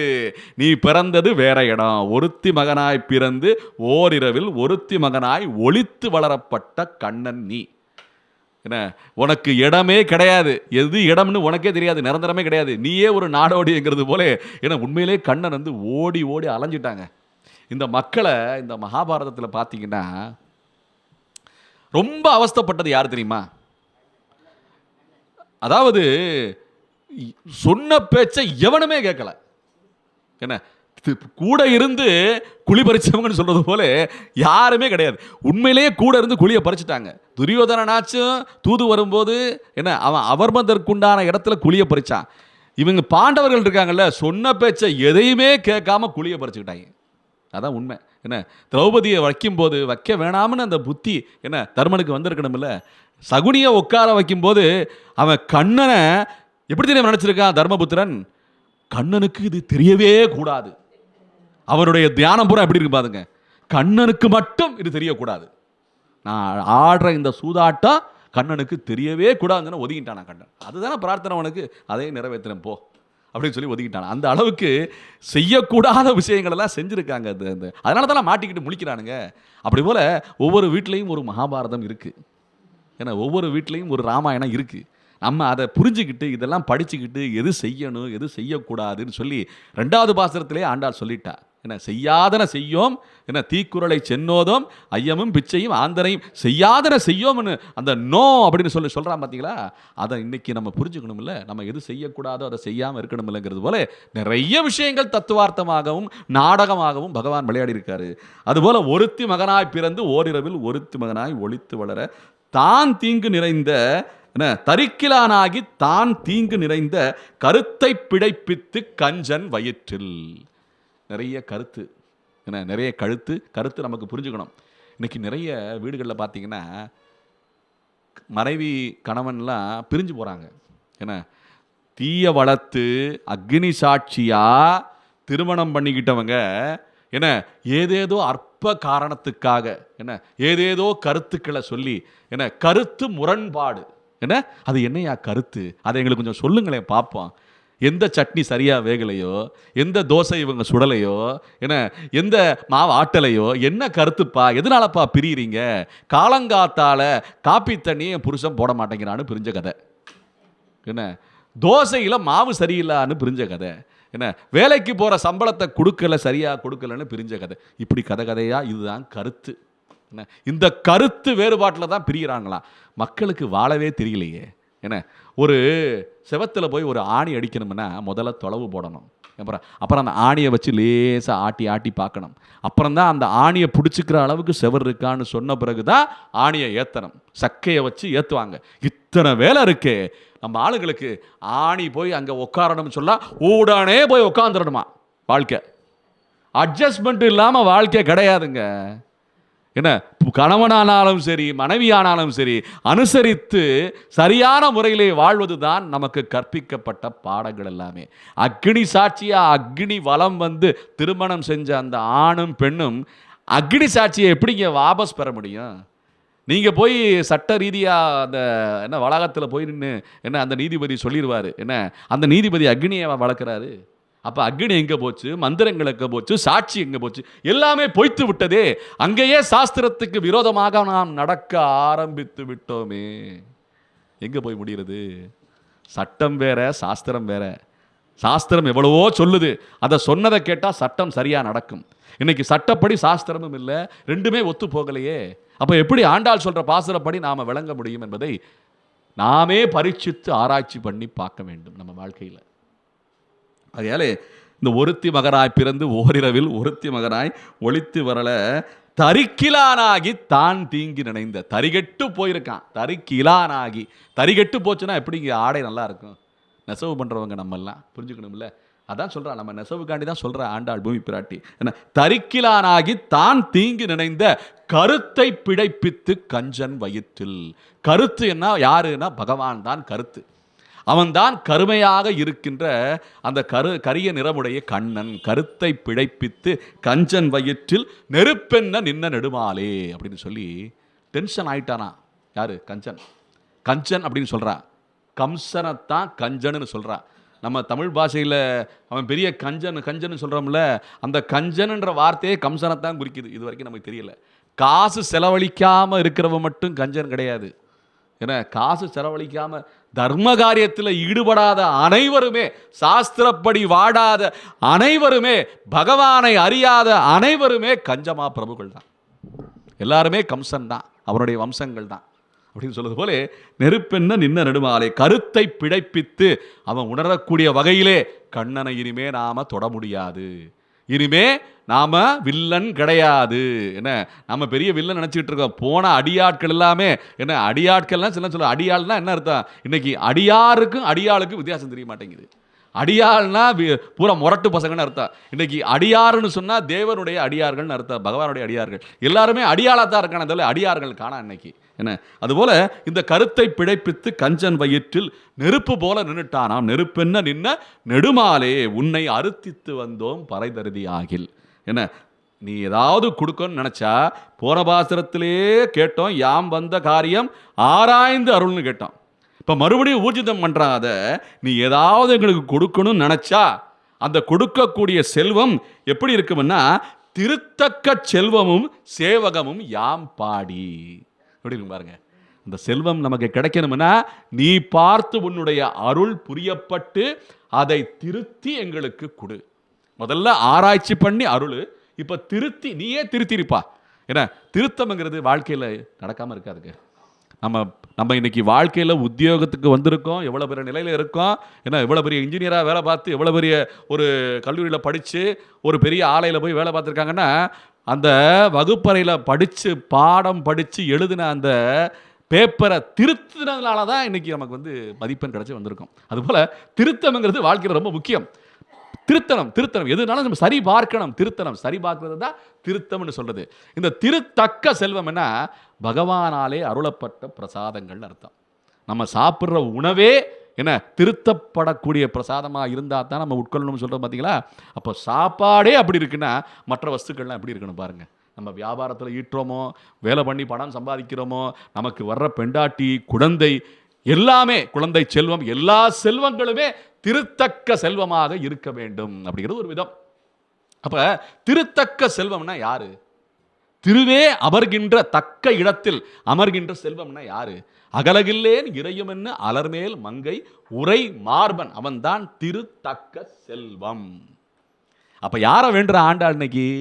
திருத்தக்க செல்வமும் அவனுக்கு சேவகமும் கைங்கரியமும் யாம் வேண்டி. என்ன திருத்தக்க செல்வமும் சேவகமும் கைங்கரியமும் திருத்தக்க செல்வமும் சேவகமும் யாம் பாடி வருத்தமும் தீர்ந்து மகிழ்ந்தேலோர் எம்பாவாய். எப்ப வருத்தம் தீரும்? பகவானுடைய அருள் கிடைச்சா வருத்தம் தீர்ந்துடும். வேற எப்பயுமே வருத்தம் தீராது. நமக்கு ஆசை ஆல ஏற்படுகிற அவஸ்தைகள் தான் வருத்தம். நம்ம இது அவஸ்தைதான், இந்த ஆசையாலே அவஸ்தைதான் ஏற்பட போகிறது என்று அந்த உறுதிப்பாட்டை எடுத்துக்கொண்டால் அந்த திருத்தக்க செல்வமும் சேவகமும் யாம் பாடி வருத்தம் எல்லாமே போயிடும் நமக்குங்கிறது உறுதி செய்கிற ஆண்டாள். இது ஆண்டாளுடைய வேண்டுதல், நமக்கு எல்லாமே கிட்டணும் என்பதற்காக. இப்போ இந்த வேண்டுதலையாக முடிச்சுட்டு ஆண்டாள் 26வது பாசுரத்தில் மறுபடியும் ஆண்டவனை துதிக்கும் விதமாக, இப்போ இந்த வேண்டுதல்லாம் வச்சாச்சு, இதுக்கு மேலே ஆண்டவன் பொறுப்புப்பா, சரணாகதி பண்ணியாச்சு, அவ்வளோதான், இதுக்கு மேலே நம்ம வாழ்க்கை நம்ம கையில் கிடையாது, அவன்கிட்ட பொறுப்பில் விட்டாச்சு. அப்போ என்ன பண்ணலாம்? துதிக்க வேண்டியதான், ஆண்டவனுக்கு கைங்கரியம் செய்ய வேண்டியதான். அப்போ பாடலை பாட வேண்டியதான்னு சொல்லும்போது, மாலே மணிவண்ணா மார்கழி நீராடுவான் அப்படின்னு சொல்லி ஆண்டாள் பாடுறா. மாலே மணிவண்ணா மார்கழி நீராடுவான், மேலையார் செய்வனகள் வேண்டுவன கேட்டியேல், ஞாலத்தை எல்லாம் நடுங்க முரல்வன, பாலன்ன வண்ணத்து உன் பாஞ்சஜன்னியமே போல்வன சங்கங்கள் போய்ப்பாடுடையனவே, சால பெரும்பரையே பல்லாண்டிசைப்பாரே, கோல விளக்கே கொடியே விதானமே, ஆலிநிலையாய் அருளேலோரம் பாவாய். இந்த பாசுரத்தில் மாலே மணிவண்ணா அப்படின்னு சொல்லி ஆண்டவன் யாருங்கிற அந்த கதை, அவனுடைய சேஷ்டைகள், அவனுடைய லீலைகள், நாம என்ன தேவைன்னு வேண்டுகிறோமோ அந்த வேண்டுதல்கள் எல்லாத்தையும் முடிச்சுக்கிட்டே வந்து ஆண்டவனை துதி பாடுகிறாள். போற்றும் விதமாக பாடியது ஒரு பாசுரம். என்ன, இப்போ துதி பாடுறது ஊர்ஜிதமாயிருச்சு. ஆண்டவனுக்கு இவன் சரியான பக்தன், இவனுக்கு நாம் ஆராய்ந்து அருளக்கூடிய வேலை வந்து விட்டது அப்படின்னு சொல்ல போல அவங்க துதி பாட ஆரம்பிச்சிட்டாங்க. நமக்கு கிடைக்கக்கூடிய பறையும் அருளும் உறுதியாகி விட்டது. அப்போ என்னென்ன வேணும்? ஆண்டவனுக்கு நாம் சேவகம் செய்ய வேண்டும். அதுக்கு என்னென்ன வேணும்னா, ஞாலத்தை எல்லாம் நடுங்க முரல்வன பாஞ்சஜன்யத்தை போல சங்கிட வேண்டும் நாம் எல்லாமே. இந்த சங்கு ஒலி ரொம்ப மங்களமான ஒலின்னு சொல்லலாம். சங்கு ஓசை செய்யணும். நம்ம இப்போ நிறைய பழக்கத்தில் இல்லை, ஏன்னா வேற மாதிரி ஆயிடுச்சுது. நம்ம ஊதுறோம்னா 4 பேர் வந்து என்ன ஆச்சுன்னு கேட்டுருவாங்க போல, என்ன, அதனால் சங்கு ஊதுற பழக்கத்தை நம்ம நிப்பாட்டிட்டோம். உண்மையிலே ஊதுறோம். நம்ம இந்த கொரோனா பீரியட் வந்துச்சுல, கொரோனா வரும்போது உண்மையிலே சங்கு மேலே இருந்து ஊதுனேன். என்ன, அந்த மங்கள ஒலி கேட்கட்டும்னு சொல்லி சங்கு வந்து ராமேஸ்வரத்துலேருந்து வாங்கிட்டு வந்து வீட்டில் இன்னும் இருக்குது, அதை வச்சு ஊதுனேன். அப்போ மட்டும் தான் ஊதுனேன், 10 நேரத்தில் ஊத முடியல. என்ன, ஆகையாலே இந்த சங்கு நாதம் என்ன, இஸ்கான் இருக்குல்ல, அவங்க வந்து பகவானை காலையில் எழுப்பும்போது இன்றைக்கும் பார்த்தீங்கன்னா சங்கநாதத்தை ஒலிச்சு தான் ஆண்டவனை துயில் எழுப்புவாங்க. அந்த சங்கநாதம் இருக்குது, நல்லா மங்களமாக இருக்கும் கேட்கு. ஏன் சிவபெருமான் அந்த திருவிதிவில் வரும்போது சங்கநாதத்தை ஊதுறாங்க பார்த்தீங்களா, மங்கள ஒலிங்க. ஏன்னா அவன் வந்து அந்த சங்கை வந்து அவன் போட்டுறான், சிவபெருமான் போட்டுறாரு அந்த சங்கநாதத்தை. ஆகையாலே இந்த சங்கநாதம் வந்து அவ்வளோ மங்களமாக இருக்கிறது போல இந்த சங்கத்தை கேட்கிறாள் ஆண்டாள். ஏன்னா பகவானுக்கு பூஜை செய்யணும், கைங்கரியம் செய்யணும், அதுக்கு பூ பழம் புஷ்பம் எல்லாம் இந்த மாதிரி உபகரணங்கள்லாம் வேணும் பார்த்தீங்களா. அதுபோல் பாலன்ன உண்ணத்தின் போல்வன சங்கங்கள் போய்ப்பாடுரையனவே, ஏன்னா சால பெரும்பறையே பல்லாண்டு செப்பாரே, பறை வாத்தியம்னு சொல்லுவாங்க. ஏன்னா அந்த பறை வாத்தியம் வாசிக்கிட்டு தான் வந்து பகவானுக்கு வந்து நம்ம பூஜையெல்லாம் பண்ணணும். பறை கேட்கிறாள். முரசு, பறைனா முரசுன்னு அர்த்தம். அந்த முரசு கேட்கிறாள் ஆண்டாள். இன்றைக்கும் பார்த்தீங்கன்னா இன்றைக்கி வந்து எல்லாமே எலக்ட்ரானிக் ஆகிப்போச்சு. டகா டகா டகான்னு அடிக்குது, மணி அடிக்குது, அதுவே அடிச்சுக்குது. உண்மையிலே தனியாக நம்ம தான் கையும் கரியம்னா கையால் நம்ம செய்யப்படுற விஷயம். இன்றைக்கி எல்லாமே எலக்ட்ரானிக் ஆகிப்போச்சு. என்ன, அதனால் நம்ம கையில் அடிக்கிற அந்த பறை கேட்கிறாள், முரசு கேட்கிறாள். சால பெரும்பறையே பல்லாண்டிசைப்பாரே, என்ன, அதுபோல் கோல விளக்கே கொடியே விதானமே. விதானம்னா நம்ம வந்து பகவானுக்கு மேலே போடுற அந்த விதானம், அந்த பந்தல்னு சொல்லுவாங்க, அதான் விதானம். அந்த விதானத்தெல்லாம் நாங்கள் போட வேண்டியிருக்கு. பந்தல் இல்லாமல் எந்த ஒரு உற்சவமும் நடக்காதுங்க. கோயிலுக்கு உள்ளனாலும் சரி பந்தல் ஒன்று போடுவாங்க. ஏன்னா அந்த பந்தலுக்கு கீழே தான் பகவான் எழுந்தருள்வான். ஏன்னா இன்றைக்கி தெருவில் உற்சவம்னாலும் சரி பந்தல் இருக்கணும். பந்தல் வந்து அவ்வளோ முக்கியம். அதனால் கோல விளக்கே கொடியே விதானமே ஆளின் நிலையாய் அருளேலோ எம்பாவாய். ஆளின் இளையாய் அப்படின்னு சொன்னால் வடபத்ர சாயி பெருமாளைத்தான். வடபத்ர பெருமாள் அவன் தான் வடபத்ர சயனம். அதுதான் ஆளின் இலைன்னு தமிழில் சொல்கிறாங்க. அந்த ஆளுன்னா வடபத்ர, அந்த வட விருட்சம்னு சொல்லுவாங்க. ஏன்னா ஆலமரம், அந்த அரச மரத்தின் இலையாக அந்த இலையில் படுத்திருப்பவனே அப்படின்னு சொல்வது போல ஆளின் இலையாய் அருளேலோர் எம்பாவா என்ன சொல்கிறான். முகுந்த பெருமாளை போற்றுவது போல இது இருக்கிறது. என்ன, அது இந்த பாசுரத்தை பகவானை துதி பாடுவது போல இந்த பாசுரம் அமைந்து, அடுத்த பாசுரத்திலே நாம் எல்லாம் அனைத்து பறைகளையும் பெற்றுவிட்டோம், நமக்கு வேண்டுவன எல்லாம் கிடைத்து விட்டன. என்ன, நாம் எல்லாம் இன்னைக்கு அனுபவிக்க போகிறோம். எப்படி விரதத்தை முடித்து கொண்டு பகவான் எழுந்து வந்து இத்தனை பாகவதர்களை எழுப்பிவிட்டு முதல்ல ஸ்நானம் செஞ்சுட்டு குளியலை ஏற்படுத்தி கொண்டு அந்த மங்கள ஸ்தானத்தை முடித்து கொண்டு அனைத்து பக்தர்களையும் எல்லாம் சேர்த்து கொண்டு எல்லா பாகவதர்களையும் துயில் எழுப்பிக் கொண்டு அந்த கண்ணனின் காவலனாக இருக்கின்ற காவலன், வாயில் காவலன், கோயில் காவலன், நந்தகோபன், யசோதா பிராட்டி, நப்பிண்ணை அப்படின்னு சொல்லி எல்லாத்தையும் எழுப்பிக்கிட்டே வந்து பலராமனை எழுப்பி கொண்டு கண்ணனை எழுப்பி விட்டு கண்ணன் எழுந்து வந்து அருள் தருவதற்கு தயாராகிவிட்டு அருளையும் தந்துவிட்ட பிறகு அந்த அருளை பெற்று நாம் எல்லாம் கொண்டாடும் நிலைமையிலே வந்து விட்டோம் அப்படி சொல்வது போல இந்த பாசனம் 27வது பாசனம். கூடாரை வெல்லும் சீர் கோவிந்தா உந்தன்னை பாடிப்பறை கொண்டு யாம் பெரு சம்மானம் நாடு புகழும் பரிசினால் நன்றாக சூடகமே தோள்வளையே தோடே செவிப்பூவே பாடகமே என்றனைய பல்கலனும் யாமணிவோம் ஆடையுடுப்போம் அதன் பின்னே பார்ச்சோறு மூட நெய் பெய்து முடங்கை வழிவார கூடியிருந்து குளிர்ந்து ஏலோரம் பாவாய்.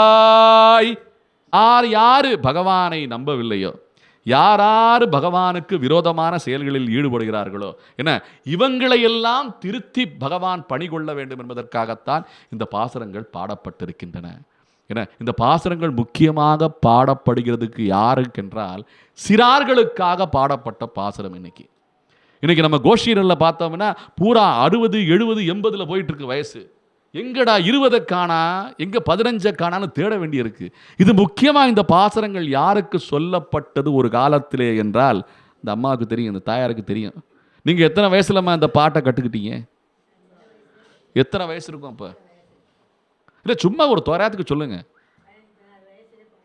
15 16 வயசுல பாட ஆரம்பிச்சுட்டாங்களா? எத்தனை வயசுல கேட்டிருக்கீங்க? இல்லை மற்றவங்க பாடி கேட்டிருக்கீங்கன்னு கேட்குறேன். நீங்களே பாட ஆரம்பிச்சிங்க. 15 வயசுல பாடியிருக்காங்கன்னு சொல்றாங்க. நீங்க உங்க அனுபவம் எத்தனை வயசுமா இருக்கும்? அப்ப அந்த பாருங்க 5, 6 வயசுல பாட ஆரம்பிச்சிட்டாங்க. அப்ப 5 வயசுல பாடியிருக்காங்க, 15 வயசுல பாடியிருக்காங்க. எங்க இந்த 5 வயசு 15 வயசு பிள்ளைங்க கேட்கணுமா இல்லையா? அந்த கேள்வி தான் ஆண்டாளுங்க கேட்கிறா. அப்ப கூடாரை வெல்லும் சீர் கோவிந்தான்னு அக்காரா வடிசல அப்படியே என்ன அந்த நெய் பெய்ய நம்ம சாப்பிடணும்னா ஏற்கனவே கொலஸ்ட்ரால் ஏறிக்கிட்டே இருக்கு.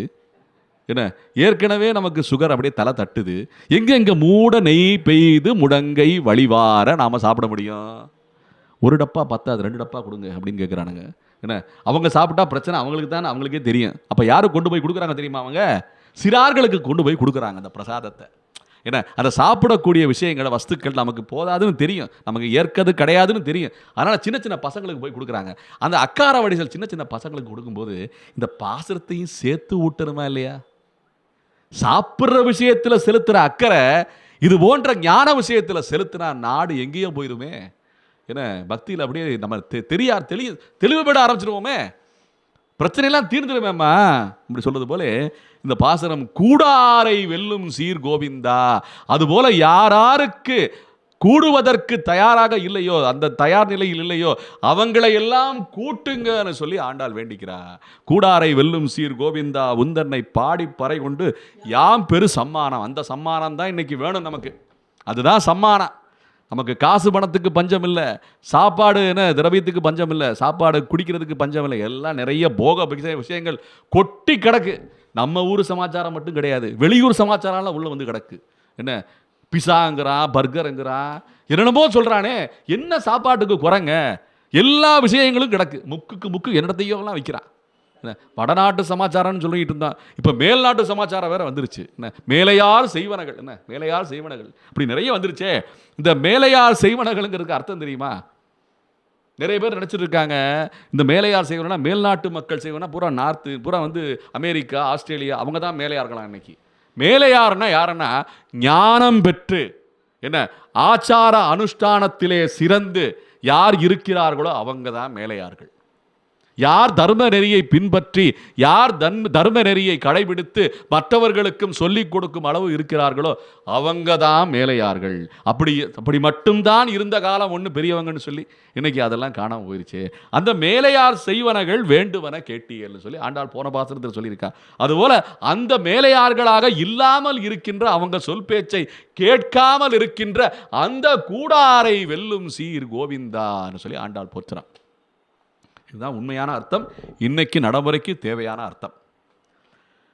நாடு புகழும் பரிசினால் நன்றாக பாடி பறை கொண்டு யாம் பெரு சம்மானம், நாடு புகழும் பரிசினால் நன்றாக சூடகமே தோள்வளையே தோடே செவிப்பூவே பாடகமே எந்தனைய பல்கரனும் யாம் அணிவோம்னு சொல்லி இதையெல்லாம் கேட்குறோம். பார்த்தீங்களா? இந்த காதுக்கு சூடகம் வேண்டும். என்ன சூடகமே தோல் வலையே, அந்த என்ன சொல்லுவாங்க, அதுக்கு பேர் வங்கின்னு சொல்லுவாங்களா, என்ன தோல் வளையே. என்ன இந்த பாசனத்தில் இந்த லகரம் எல்லாம் நல்லா நெளிஞ்சு வரும். சூடகமே தோல் வளையேன்னு சொல்லணும். தோல் வளையேன்னு சொல்லிடக்கூடாது, தோல் வளையேன்னு சொல்லிடக்கூடாது. ரெண்டுமே ஒரே இல் தான். தோல் வளையே சரியா உச்சரிக்கணும். தோல் வளையே தோடே செவிப்பூவே. செவிப்பூனா காதுக்கு அணிகிற செவிப்பூ. என்ன தோடே செவிப்பூவே. 2 அணிகளை அணிஞ்சுக்குவாங்களாம். ஒன்று இப்போ எல்லாரும் இன்னொரு தடவை குத்திக்கிறாங்க. என்ன எங்கள் வீட்டுக்காரி கூட அப்படி தான் பண்ணிக்கிட்டா. ஒரு தடவை குத்தினா பத்தாது, அடியனும் குத்திக்கிட்டேன், அவளும் எனக்கு ஒன்று பத்தாது, நீங்கள் ஒன்று குத்திக்கிறீங்க, எக்ஸ்ட்ரா நான் ஒன்று குத்திக்கிறேன்னு இந்த பக்கம் குத்திக்கிட்டா. அது செவிப்பூ. என்ன தோடே செவிப்பூவே. எல்லாமே அணிகள் தான். எதுக்கு இந்த காதுக்கு மட்டும் 2 குத்துறானுங்க? காது தாங்க எல்லா விஷயங்களும் சத் விஷயங்களும் சிரவணிக்கிற இதுக்கு உண்டான அணிகலன். அதுக்கு தான் காதுக்கு உண்டான ஏற்றம். என்ன அதான் அந்த சூடகமே தோல்வளையே தோடே செவிப்புவே பாடகமேனா காலில் அணிஞ்சுக்கிற அணிகலன்கள், காலில் அணிஞ்சுக்கிற சலங்கை கொலுசு எல்லாமே.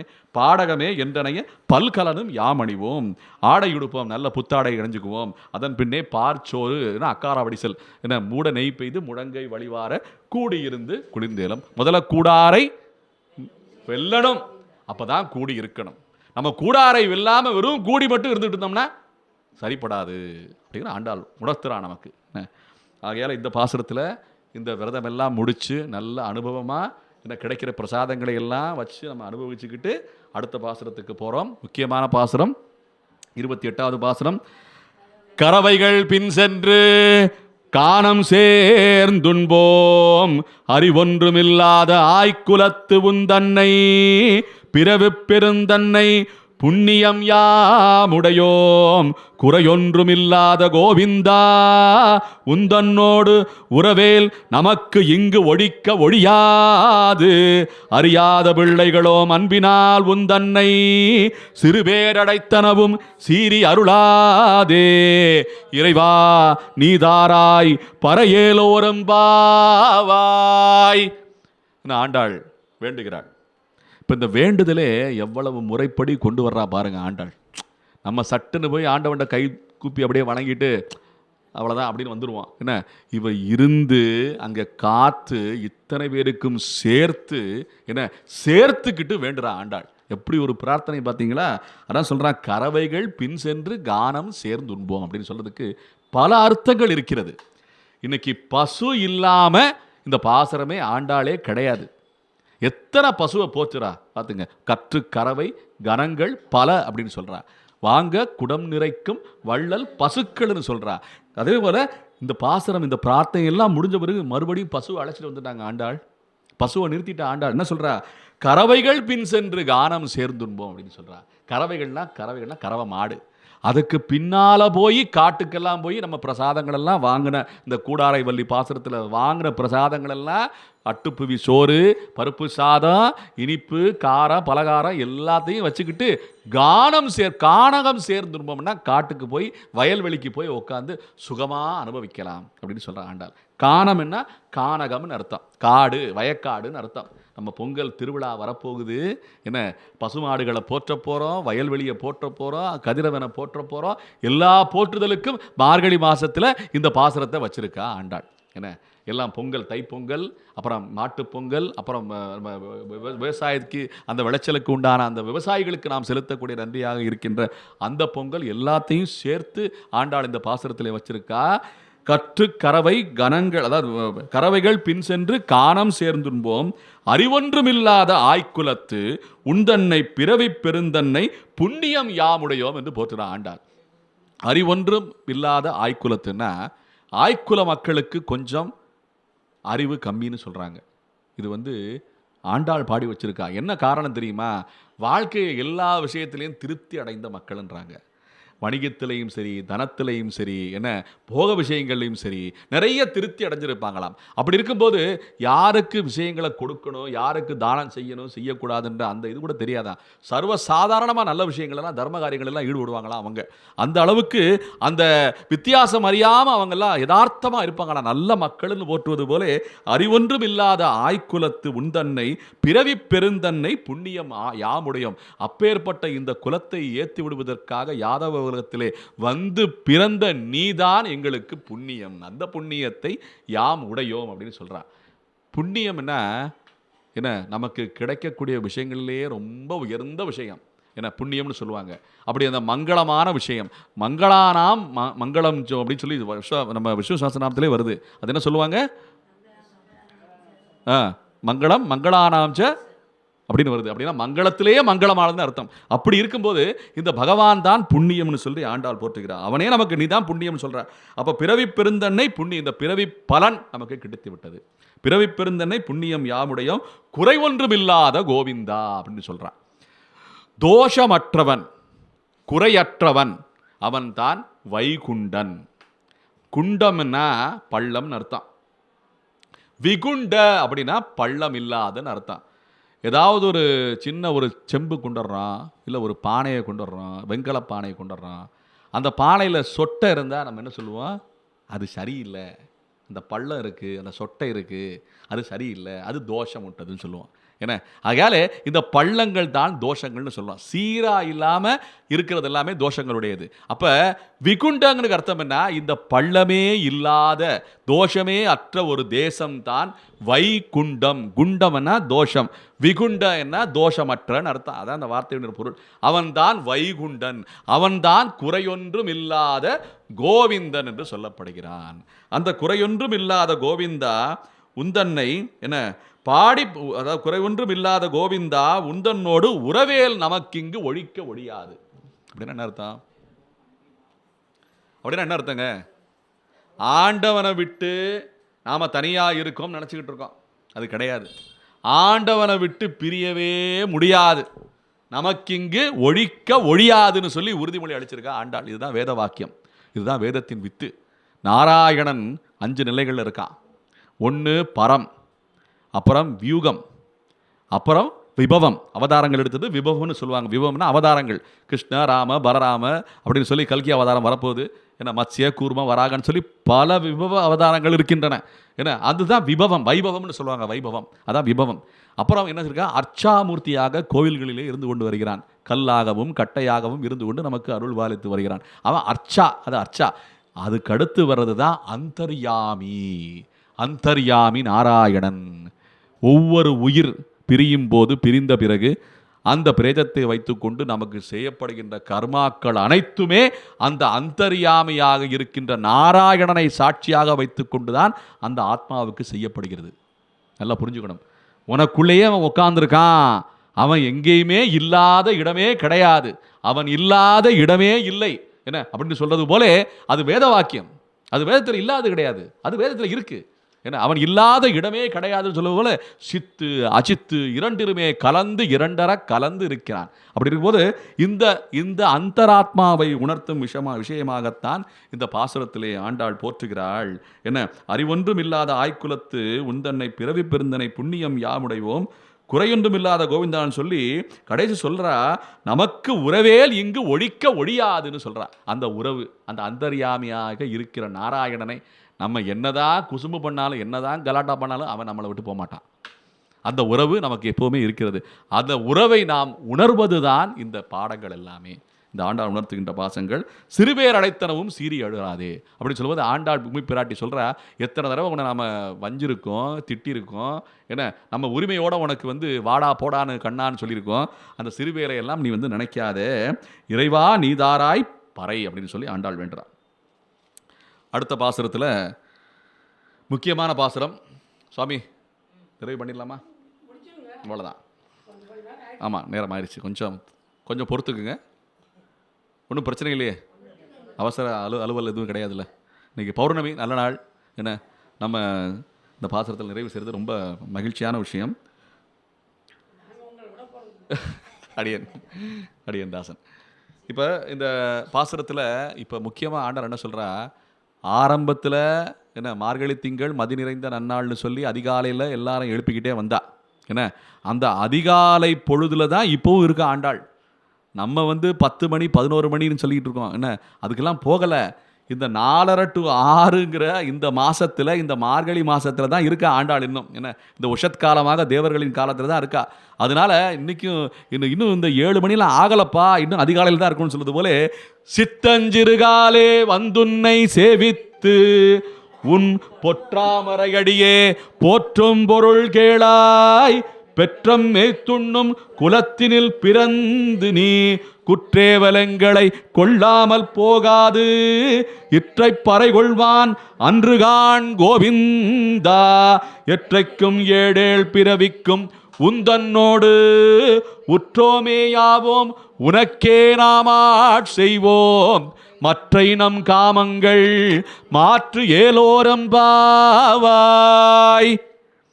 இந்த பாசுரத்தில், இதுக்கு போன பாசுரத்தில் என்ன அறியாத பிள்ளைகளும் அன்பினால் உன் தன்னை சிறுபேரிடத்தினும் எல்லாம் சொல்லும்போது, நமக்கிங்கு உந்தன்னோடு உறவேல் நமக்கிங்கு ஒழிக்க ஒழியாதுன்னு சொல்லி ஆண்டாள் பாடனா.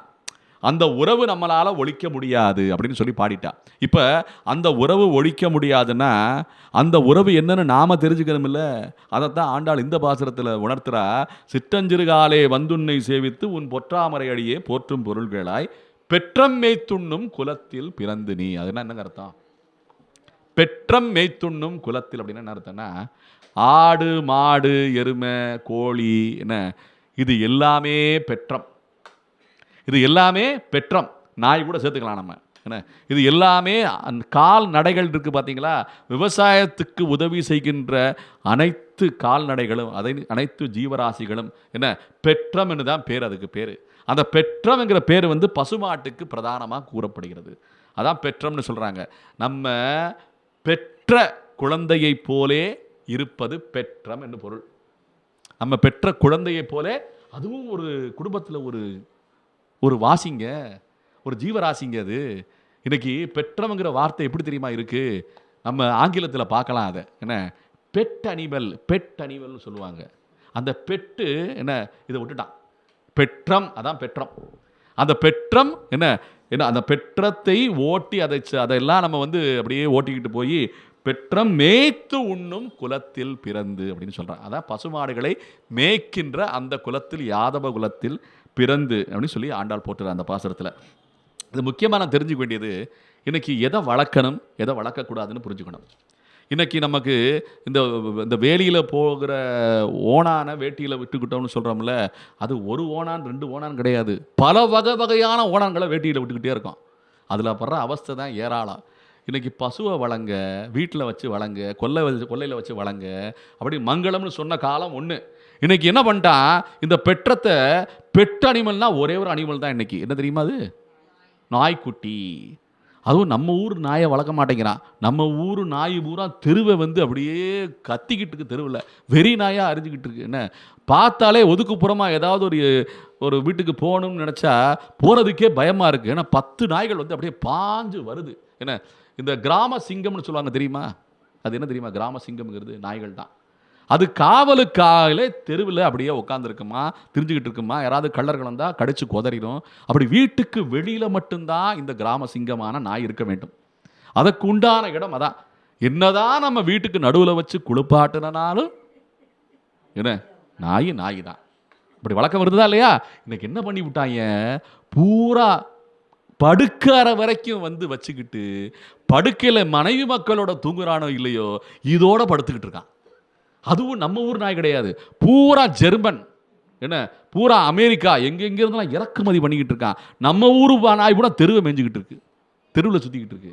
என்னடா பண்ணுறீங்க நீங்கள்? ஆண்டாள் சொன்னது என்ன, நம்ம செய்கிறது என்ன? சம்பந்தம் இல்லாமல் இன்னைக்கு உலகம் போயிட்டுருக்கே. பெற்றம் மேய்த்துண்ணும் குலத்தில் பிறந்து நீ குற்றேவலங்களை கொள்ளாமல் போகாது, என்ன இற்றைப்பறை கொள்வான் அன்றுகான் கோவிந்தான்னு சொல்லி ஆண்டாள் போற்றுறா. என்ன கோவிந்தான்னு சொல்லி அன்னைக்கு அழைத்த திரௌபதிக்கு அருளின நீ அன்றுகான் கோவிந்தான்னு சொல்றா. அந்த புராணத்தில் நீ அருள் செஞ்ச அதை போல இன்னைக்கு எங்களுக்கு அருள் செய்யணும். நமக்கு கிடைக்காத, நமக்கு துன்பம் நடக்கும் போதெல்லாம் அந்த துன்பத்திலிருந்து நாம் மீளக்கூடிய வகையிலே நமக்கு எப்படி திரௌபதிக்கு துவாரகையிலிருந்து சேலையை அளித்தாயோ அதுபோல எங்களுக்கு நீ அருள் சுரக்க வேண்டும். அந்த சேலையை சுரந்தது போல எங்களுக்கு என்ன புண்டரிகாட்சா கோவிந்தான்னு சொல்ற அந்த காட்சியை நினைவூட்டுகிறாள் ஆண்டாள் இங்கே. ஆகையாலே இற்றைப்பறை கொள்வான் அன்றுகான் கோவிந்தா எற்றைக்கும் ஏழேல் பிறவிக்கும். முன்னாடி பாசுரத்தில் என்ன சொன்னா, உந்தன்னோடு உறவேல் நமக்கு இங்கு ஒழிக்க ஒழியாது. அப்ப அந்தரியாமியாக நீ இருக்க, அந்த நீ இருக்கிறேங்கிறத நினைவு எற்றைக்கும் ஏழேல் பிறவிக்கும் உந்தன்னோடு உற்றோமேயாவும் என்ன உனக்கே நாம் ஆட்சேபம் சொல்லி உறுதிமொழி கொடுறா. நம்ம எத்தனை ஜென்மம் இருக்க போதோ எந்த ஜென்மத்திலையும் உன்னை நீ எங்களோடு தான் இருக்கிறாய், நீ எங்களை பிரியாமல் இருக்கிறாய், அந்த உணர்வு எப்போதும் எங்களுக்கு நினைவில் வர வேண்டும். அதான் இந்த பாசுரத்தில் என்ன தீர்க்கமாக உணர்த்துறா ஆண்டாள். என்ன எற்றைக்கும் ஏழேல் பிறவிக்கும் முந்தன்னோடு உற்றோமையாவும் உனக்கே நாம் ஆட்சேபம்னு உறுதி கூடுகிறார் ஆண்டாள். என்ன மற்ற நம் காமங்கள் மாற்றோர் எம்பாவாய். மற்ற காமத்தை எல்லாத்தையும் திசை திருப்பு. என்ன நம்ம இனிப்பு சாப்பிடணும்னு நினைக்கிறோமா, சாப்பிடலாம், அவன் நினைவாக சாப்பிட வேண்டும். உண்ணும் சோறு பருகும் நீர் தின்னும் வெற்றில எல்லாம் கண்ண எம்பெருமான் என்று என்றே கண்கள் நீர் மல்கி என மண்ணினுள் அவன் சீர் வளம் மிக்கவனூர் வினவி திண்ணவன் இளவான் புகுமூர் திருக்கோளூரேன்னு சொல்லி வைத்தமாநிதி பெருமாளுக்கு பாடின பாசனம். என்ன நம்ம எல்லாமே போக்கியம் என்றாலுமே இருக்கட்டும், எல்லாமே சாப்பிடுங்க, எல்லா ஊருக்கும் போங்க, அப்பப்போ கண்ணனுடைய கோயிலுக்கு போங்க. கொடைக்கானலுக்கு போனாலும் அந்த குறிஞ்சி ஆண்டவர் கோயிலுக்கு போகிறாங்க, அங்கே இருக்கிற பெருமாளை வழிபடுறாங்க. பெருமாள் மலைக்கு போகிறாங்க, அங்கே இருக்க பெருமாள் கோயிலுக்கு போகிறாங்க. உல்லாச பயணம் எங்கே போனாலும் அங்கே கோயிலுக்கு போகிறதுல தவறு கிடையாது. ஒரு வேளைக்கு போயிட்டு வாங்களேன், ஒரு சனிக்கிழமை வெள்ளிக்கிழமை ஒரு கோயிலுக்கு போயிட்டு வாங்க, உல்லாச பயணம் எல்லாம் சுற்றுங்க, எல்லாம் அருவிகளுக்கு போங்க, எல்லாம் குளிக்க கொண்டாடுங்க, எல்லாம் பண்ணுங்க. ஆனால் ஒரு வேளைக்கு ஒரு கோயிலுக்கு போயிட்டு வாங்க, காலையில் பகவான் நினைங்க அப்படின்னு சொல்வது போல உற்றோமேயாவும் உனக்கே நாம் ஆட்சேபம் மற்ற நம் காமங்கள். அப்பப்போ இந்த காமங்களை எல்லாம் நியாயமான காமங்களாக மாற்று. அநியாயத்துக்கு காமங்களாக இருக்கக்கூடாது, நியாயமான காமங்களாக மாற்றுன்னு சொல்லி ஆண்டாள் சித்தஞ்சிறு காலை பாசுரத்தில் வேண்டிக்கிட்டு இப்போ பூர்த்தி ஆகிற பாசுரம் இன்றைய பாசுரம் சிற்றஞ்சிறு காலை 29வது நாள், மார்கழி 29வது நாள், மதி நிறைந்த நன்னாள். இன்னைக்கு இந்த நன்னாளிலேயே நாளைக்கு சேவிக்கக்கூடிய பாசுரத்திலையும் சேர்த்து இன்னைக்கு சேவித்து நம்ம இந்த உபன்யாசத்தை மன நிறைவு செய்வோம் என்பதை வேண்டிக் கொண்டு சேவிக்கலாம். இப்போ வங்கக் கடல் கடைந்த மாதவனை கேசவனை திங்கள் திருமுகத்து சேயிழையார் செந்நிரஞ்சி அங்கப்பறை கொண்ட ஆற்றை அணிப்புதுவை பைங்கமல தண்டெறியல் பற்றபிரான் கோதை சொன்ன சங்கத் தமிழ் மாலை 30 தப்பாமே இங்கி பரிசுரைப்பார் ஈரிரண்டு மால்வரை தோள் செங்கண் திருமுகத்து செல்வத் திருமாலால் எங்கும் திருவருள் பெற்று இன்புருவர் எம்பாவாய். போன பாசுரத்தில் ஆண்டாள் எற்றைக்கும் ஏழேழ் பிறவிக்கும் உந்தனோடு உற்றோமே அவன் சொன்னான். இந்த பாசுரத்தில் முடிக்கும்போது என்ன, இங்கு பரிசுரைப்பார் ஈரண்டு மால் வரைத்தோள் செங்கண் திருமுகத்து செல்வத் திருமாலால் எங்கும் திருவருள் பெற்று இன்புருவர் எம்பாவாய் அப்படின்னு சொல்லி முடிக்கிறார். நேரத்தையும் காலத்தையும் குறிப்பிட்டது அந்த பாசுரத்தில். இந்த பாசுரத்தில் தேசத்தை குறிப்பிடுகிறாள் எங்கும்னு சொல்லி. அப்போ நமக்கு பிறவி இந்த பூலோகத்தில் மட்டும் பிறக்கக்கூடிய வாய்ப்பு கிடையாது. ஏன் சொர்க்கலோகத்திலையும் இருக்கலாம், சந்திரலோகத்திலையும் இருக்கலாம், என்ன வேற லோகங்கள் நிறைய இருக்குது, 7 லோகங்கள் இருக்குல்ல, பிதிர்லோகத்திலையும் இருக்கலாம், என்ன அப்படி நிறைய மகான்கள் இருக்கிற லோகம்னு இருக்கின்றது, அந்த லோகத்திலையும் இருக்கலாம், எந்த லோகத்திலையும் இருக்கலாம், எந்த லோகத்தில் பாதாள லோகத்திலையும் இருக்கலாம், என்ன எந்த நரகலோகத்திலையும் இருக்கலாம், எந்த பாதாள லோகத்திலையும் இருக்கலாம். அப்படி எந்த லோகங்கள் 7 லோகங்கள் எங்கும் திருவருள் பெற்று இன்புறுவர், என்ன எங்கும் திருவருள் பெற்று இன்புறுவர் சொல்லி இந்த ஜன்மாவையும் தேசத்தையும் குறிப்பிடுவது போல இந்த பாசுரம் வங்க கடல் கடைந்த மாதவனை கேசவனை திங்கள் திருமுகத்து சேயிழையார் செந்நிரஞ்சி அங்கப்பறை கொண்ட ஆற்றை அணிப்புருவை பைங்கமல தண்டெறியல் வற்றவிரான் கோதை அப்படின்னு சொல்லி ஆண்டாள். இது இந்த பாசுரம் ஆண்டாளை சொல்லிக்கிறது போல அமைந்திருக்கிறது. பைங்கமல தண்டெறியல் பற்றபிரான் கோதை சொன்ன சங்கத்தமிழ் மாலை 30 என்ன 30 தப்பாமே. இந்த 30 பாசுரங்கள் வேதத்தின் சாரம், வேதத்தின் வித்து. இதை அறிஞ்சோம்னா வாழ்க்கையில் அவ்வளவு ஏற்றம் கிடைக்கும். ஆனால் இந்த உள்ளார்த்த அர்த்தங்களை எவ்வளவுதான் புரிஞ்சுக்கிட்டாலும் மேலும் மேலும் பல அனுபவங்களை நமக்கு தருகிறது. இதை ஸ்ரீமத் பகவத் ராமானுஜர் உணர்த்தியிருக்கிறார். ராமானுஜருக்கு இந்த பாசரங்களுடைய அர்த்தத்தை எல்லாம் எழுதிட்டாராம். எழுதின உடனே அதை பிரசுரம் பண்ணுறதுக்கு தயாராகிட்டாங்களாம் அவங்க சிஷ்யர்கள் எல்லாமே. தயாரான பிறகு இதெல்லாம் எல்லாத்துக்கும் சொல்லிக் கொடுப்போம் தயாரான நிலையில் இருக்கும்போது பகவத் ராமானுஜர் அதை பிடுங்கி எல்லாத்தையும் கிழிச்சு எரிச்சிட்டாராம். ஏய், இது நான் அடியேன் இந்த ராமானுஜர் ஆச்சாரியன் சொல்லியிருக்கேன்னு உலகத்தில் தெரிஞ்சா வேற அர்த்தமே வராது, மற்றவங்களுக்கு வேற அர்த்தமே கிடையாது. ஏன்னா இது வேதத்தின் சாரம். இது ஒவ்வொருத்தருக்கு ஒவ்வொரு காலத்துக்கு ஒவ்வொரு நபருக்கு ஒவ்வொரு வாழ்க்கை நெறியை சொல்லிக் கொடுக்கும் பாசரங்களை எல்லாம். ஆகையாலே பல ஆச்சாரியர்கள் பல அனுபவங்களை பல வியாக்கியானங்களை செய்வதற்கு உண்டான வாய்ப்பை நீ கெடுத்து விடக்கூடாது என்பதனால அவர் சொன்ன அர்த்தத்தை அப்படியே மறைச்சிட்டாங்களாம். எப்படி இருக்கும் பாருங்க. அந்த அளவுக்கு அனுபவங்கள் காலத்துக்கு எல்லாம் அழியாதது போல இந்த பாசுரங்கள் இருக்கின்றன என்பதை புரிந்து கொண்டு இவ்வளவு தினங்கள் இவ்வளவு வேளைகளில் தொடர்ந்து இந்த ஆண்டாளுடைய திரு அனுபவத்தை பெறுவதற்குண்டான வாய்ப்பை அடியனுக்கு கொடுத்ததற்கும் நீங்களெல்லாம் அனுப்புவதற்கும் நன்றியை தெரிவித்துக் கொண்டு ஆண்டாளுடைய அந்த திருப்பாவை தனியன் ஸ்லோகமாக இருக்கின்ற அவளை போற்றும் விதமாக இருக்கின்ற இந்த பாசுரத்தை நாம் சேவிக்கலாம். திருவாடிப்பூரத்தில் செகத்துதித்தாள் வாழியே, திருப்பாவை 30 செப்பினாள் வாழியே, பெரியாழ்வார் பெற்றெடுத்த பெண் பிள்ளை வாழியே, பெரும்போதூர் மாமுனிக்கு பின்னானால் வாழியே, 143 வாழியே, உயரரங்கற்கே கன்னியுகந்தளித்தாள் வாழியே, மறுவாரும் திருமல்லி வளநாடி வாழியே, வன்புதுவை நகர்கோதை மலர்பதங்கள் வாழியே, கோதை பிறந்தவூர் கோவிந்தன் வாழுமூர், சோதிமடிமாடம் தோன்றுமூர், நீதியால் நல்ல பக்தர் வாழுமூர், நான்மறைகள் ஓதுமூர், வில்லிப்புத்தூர் வேதக்கோனூர், பாதகங்கள் தீர்க்கும் பரமன் அடிகாட்டும், வேதமனைத்துக்கும் வித்தாகும், கோதை தமிழ் 5 அறியாத மானிடரை, வையம் சுமப்பதுவும் வம்பு. ஆண்டாள் ஆழ்வார் எம்பெருமானார் ஜீயர் திருவடிகளே சரணம். ஆண்டாள் திருப்பன் திருவடிகளே சரணம். ஜெய் ஸ்ரீராம், ஜெய் ஸ்ரீமன் நாராயணா. அனைவருக்கும் மங்களம் உண்டாகட்டும். அனைவருக்கும் மங்களம் உண்டாகட்டும்.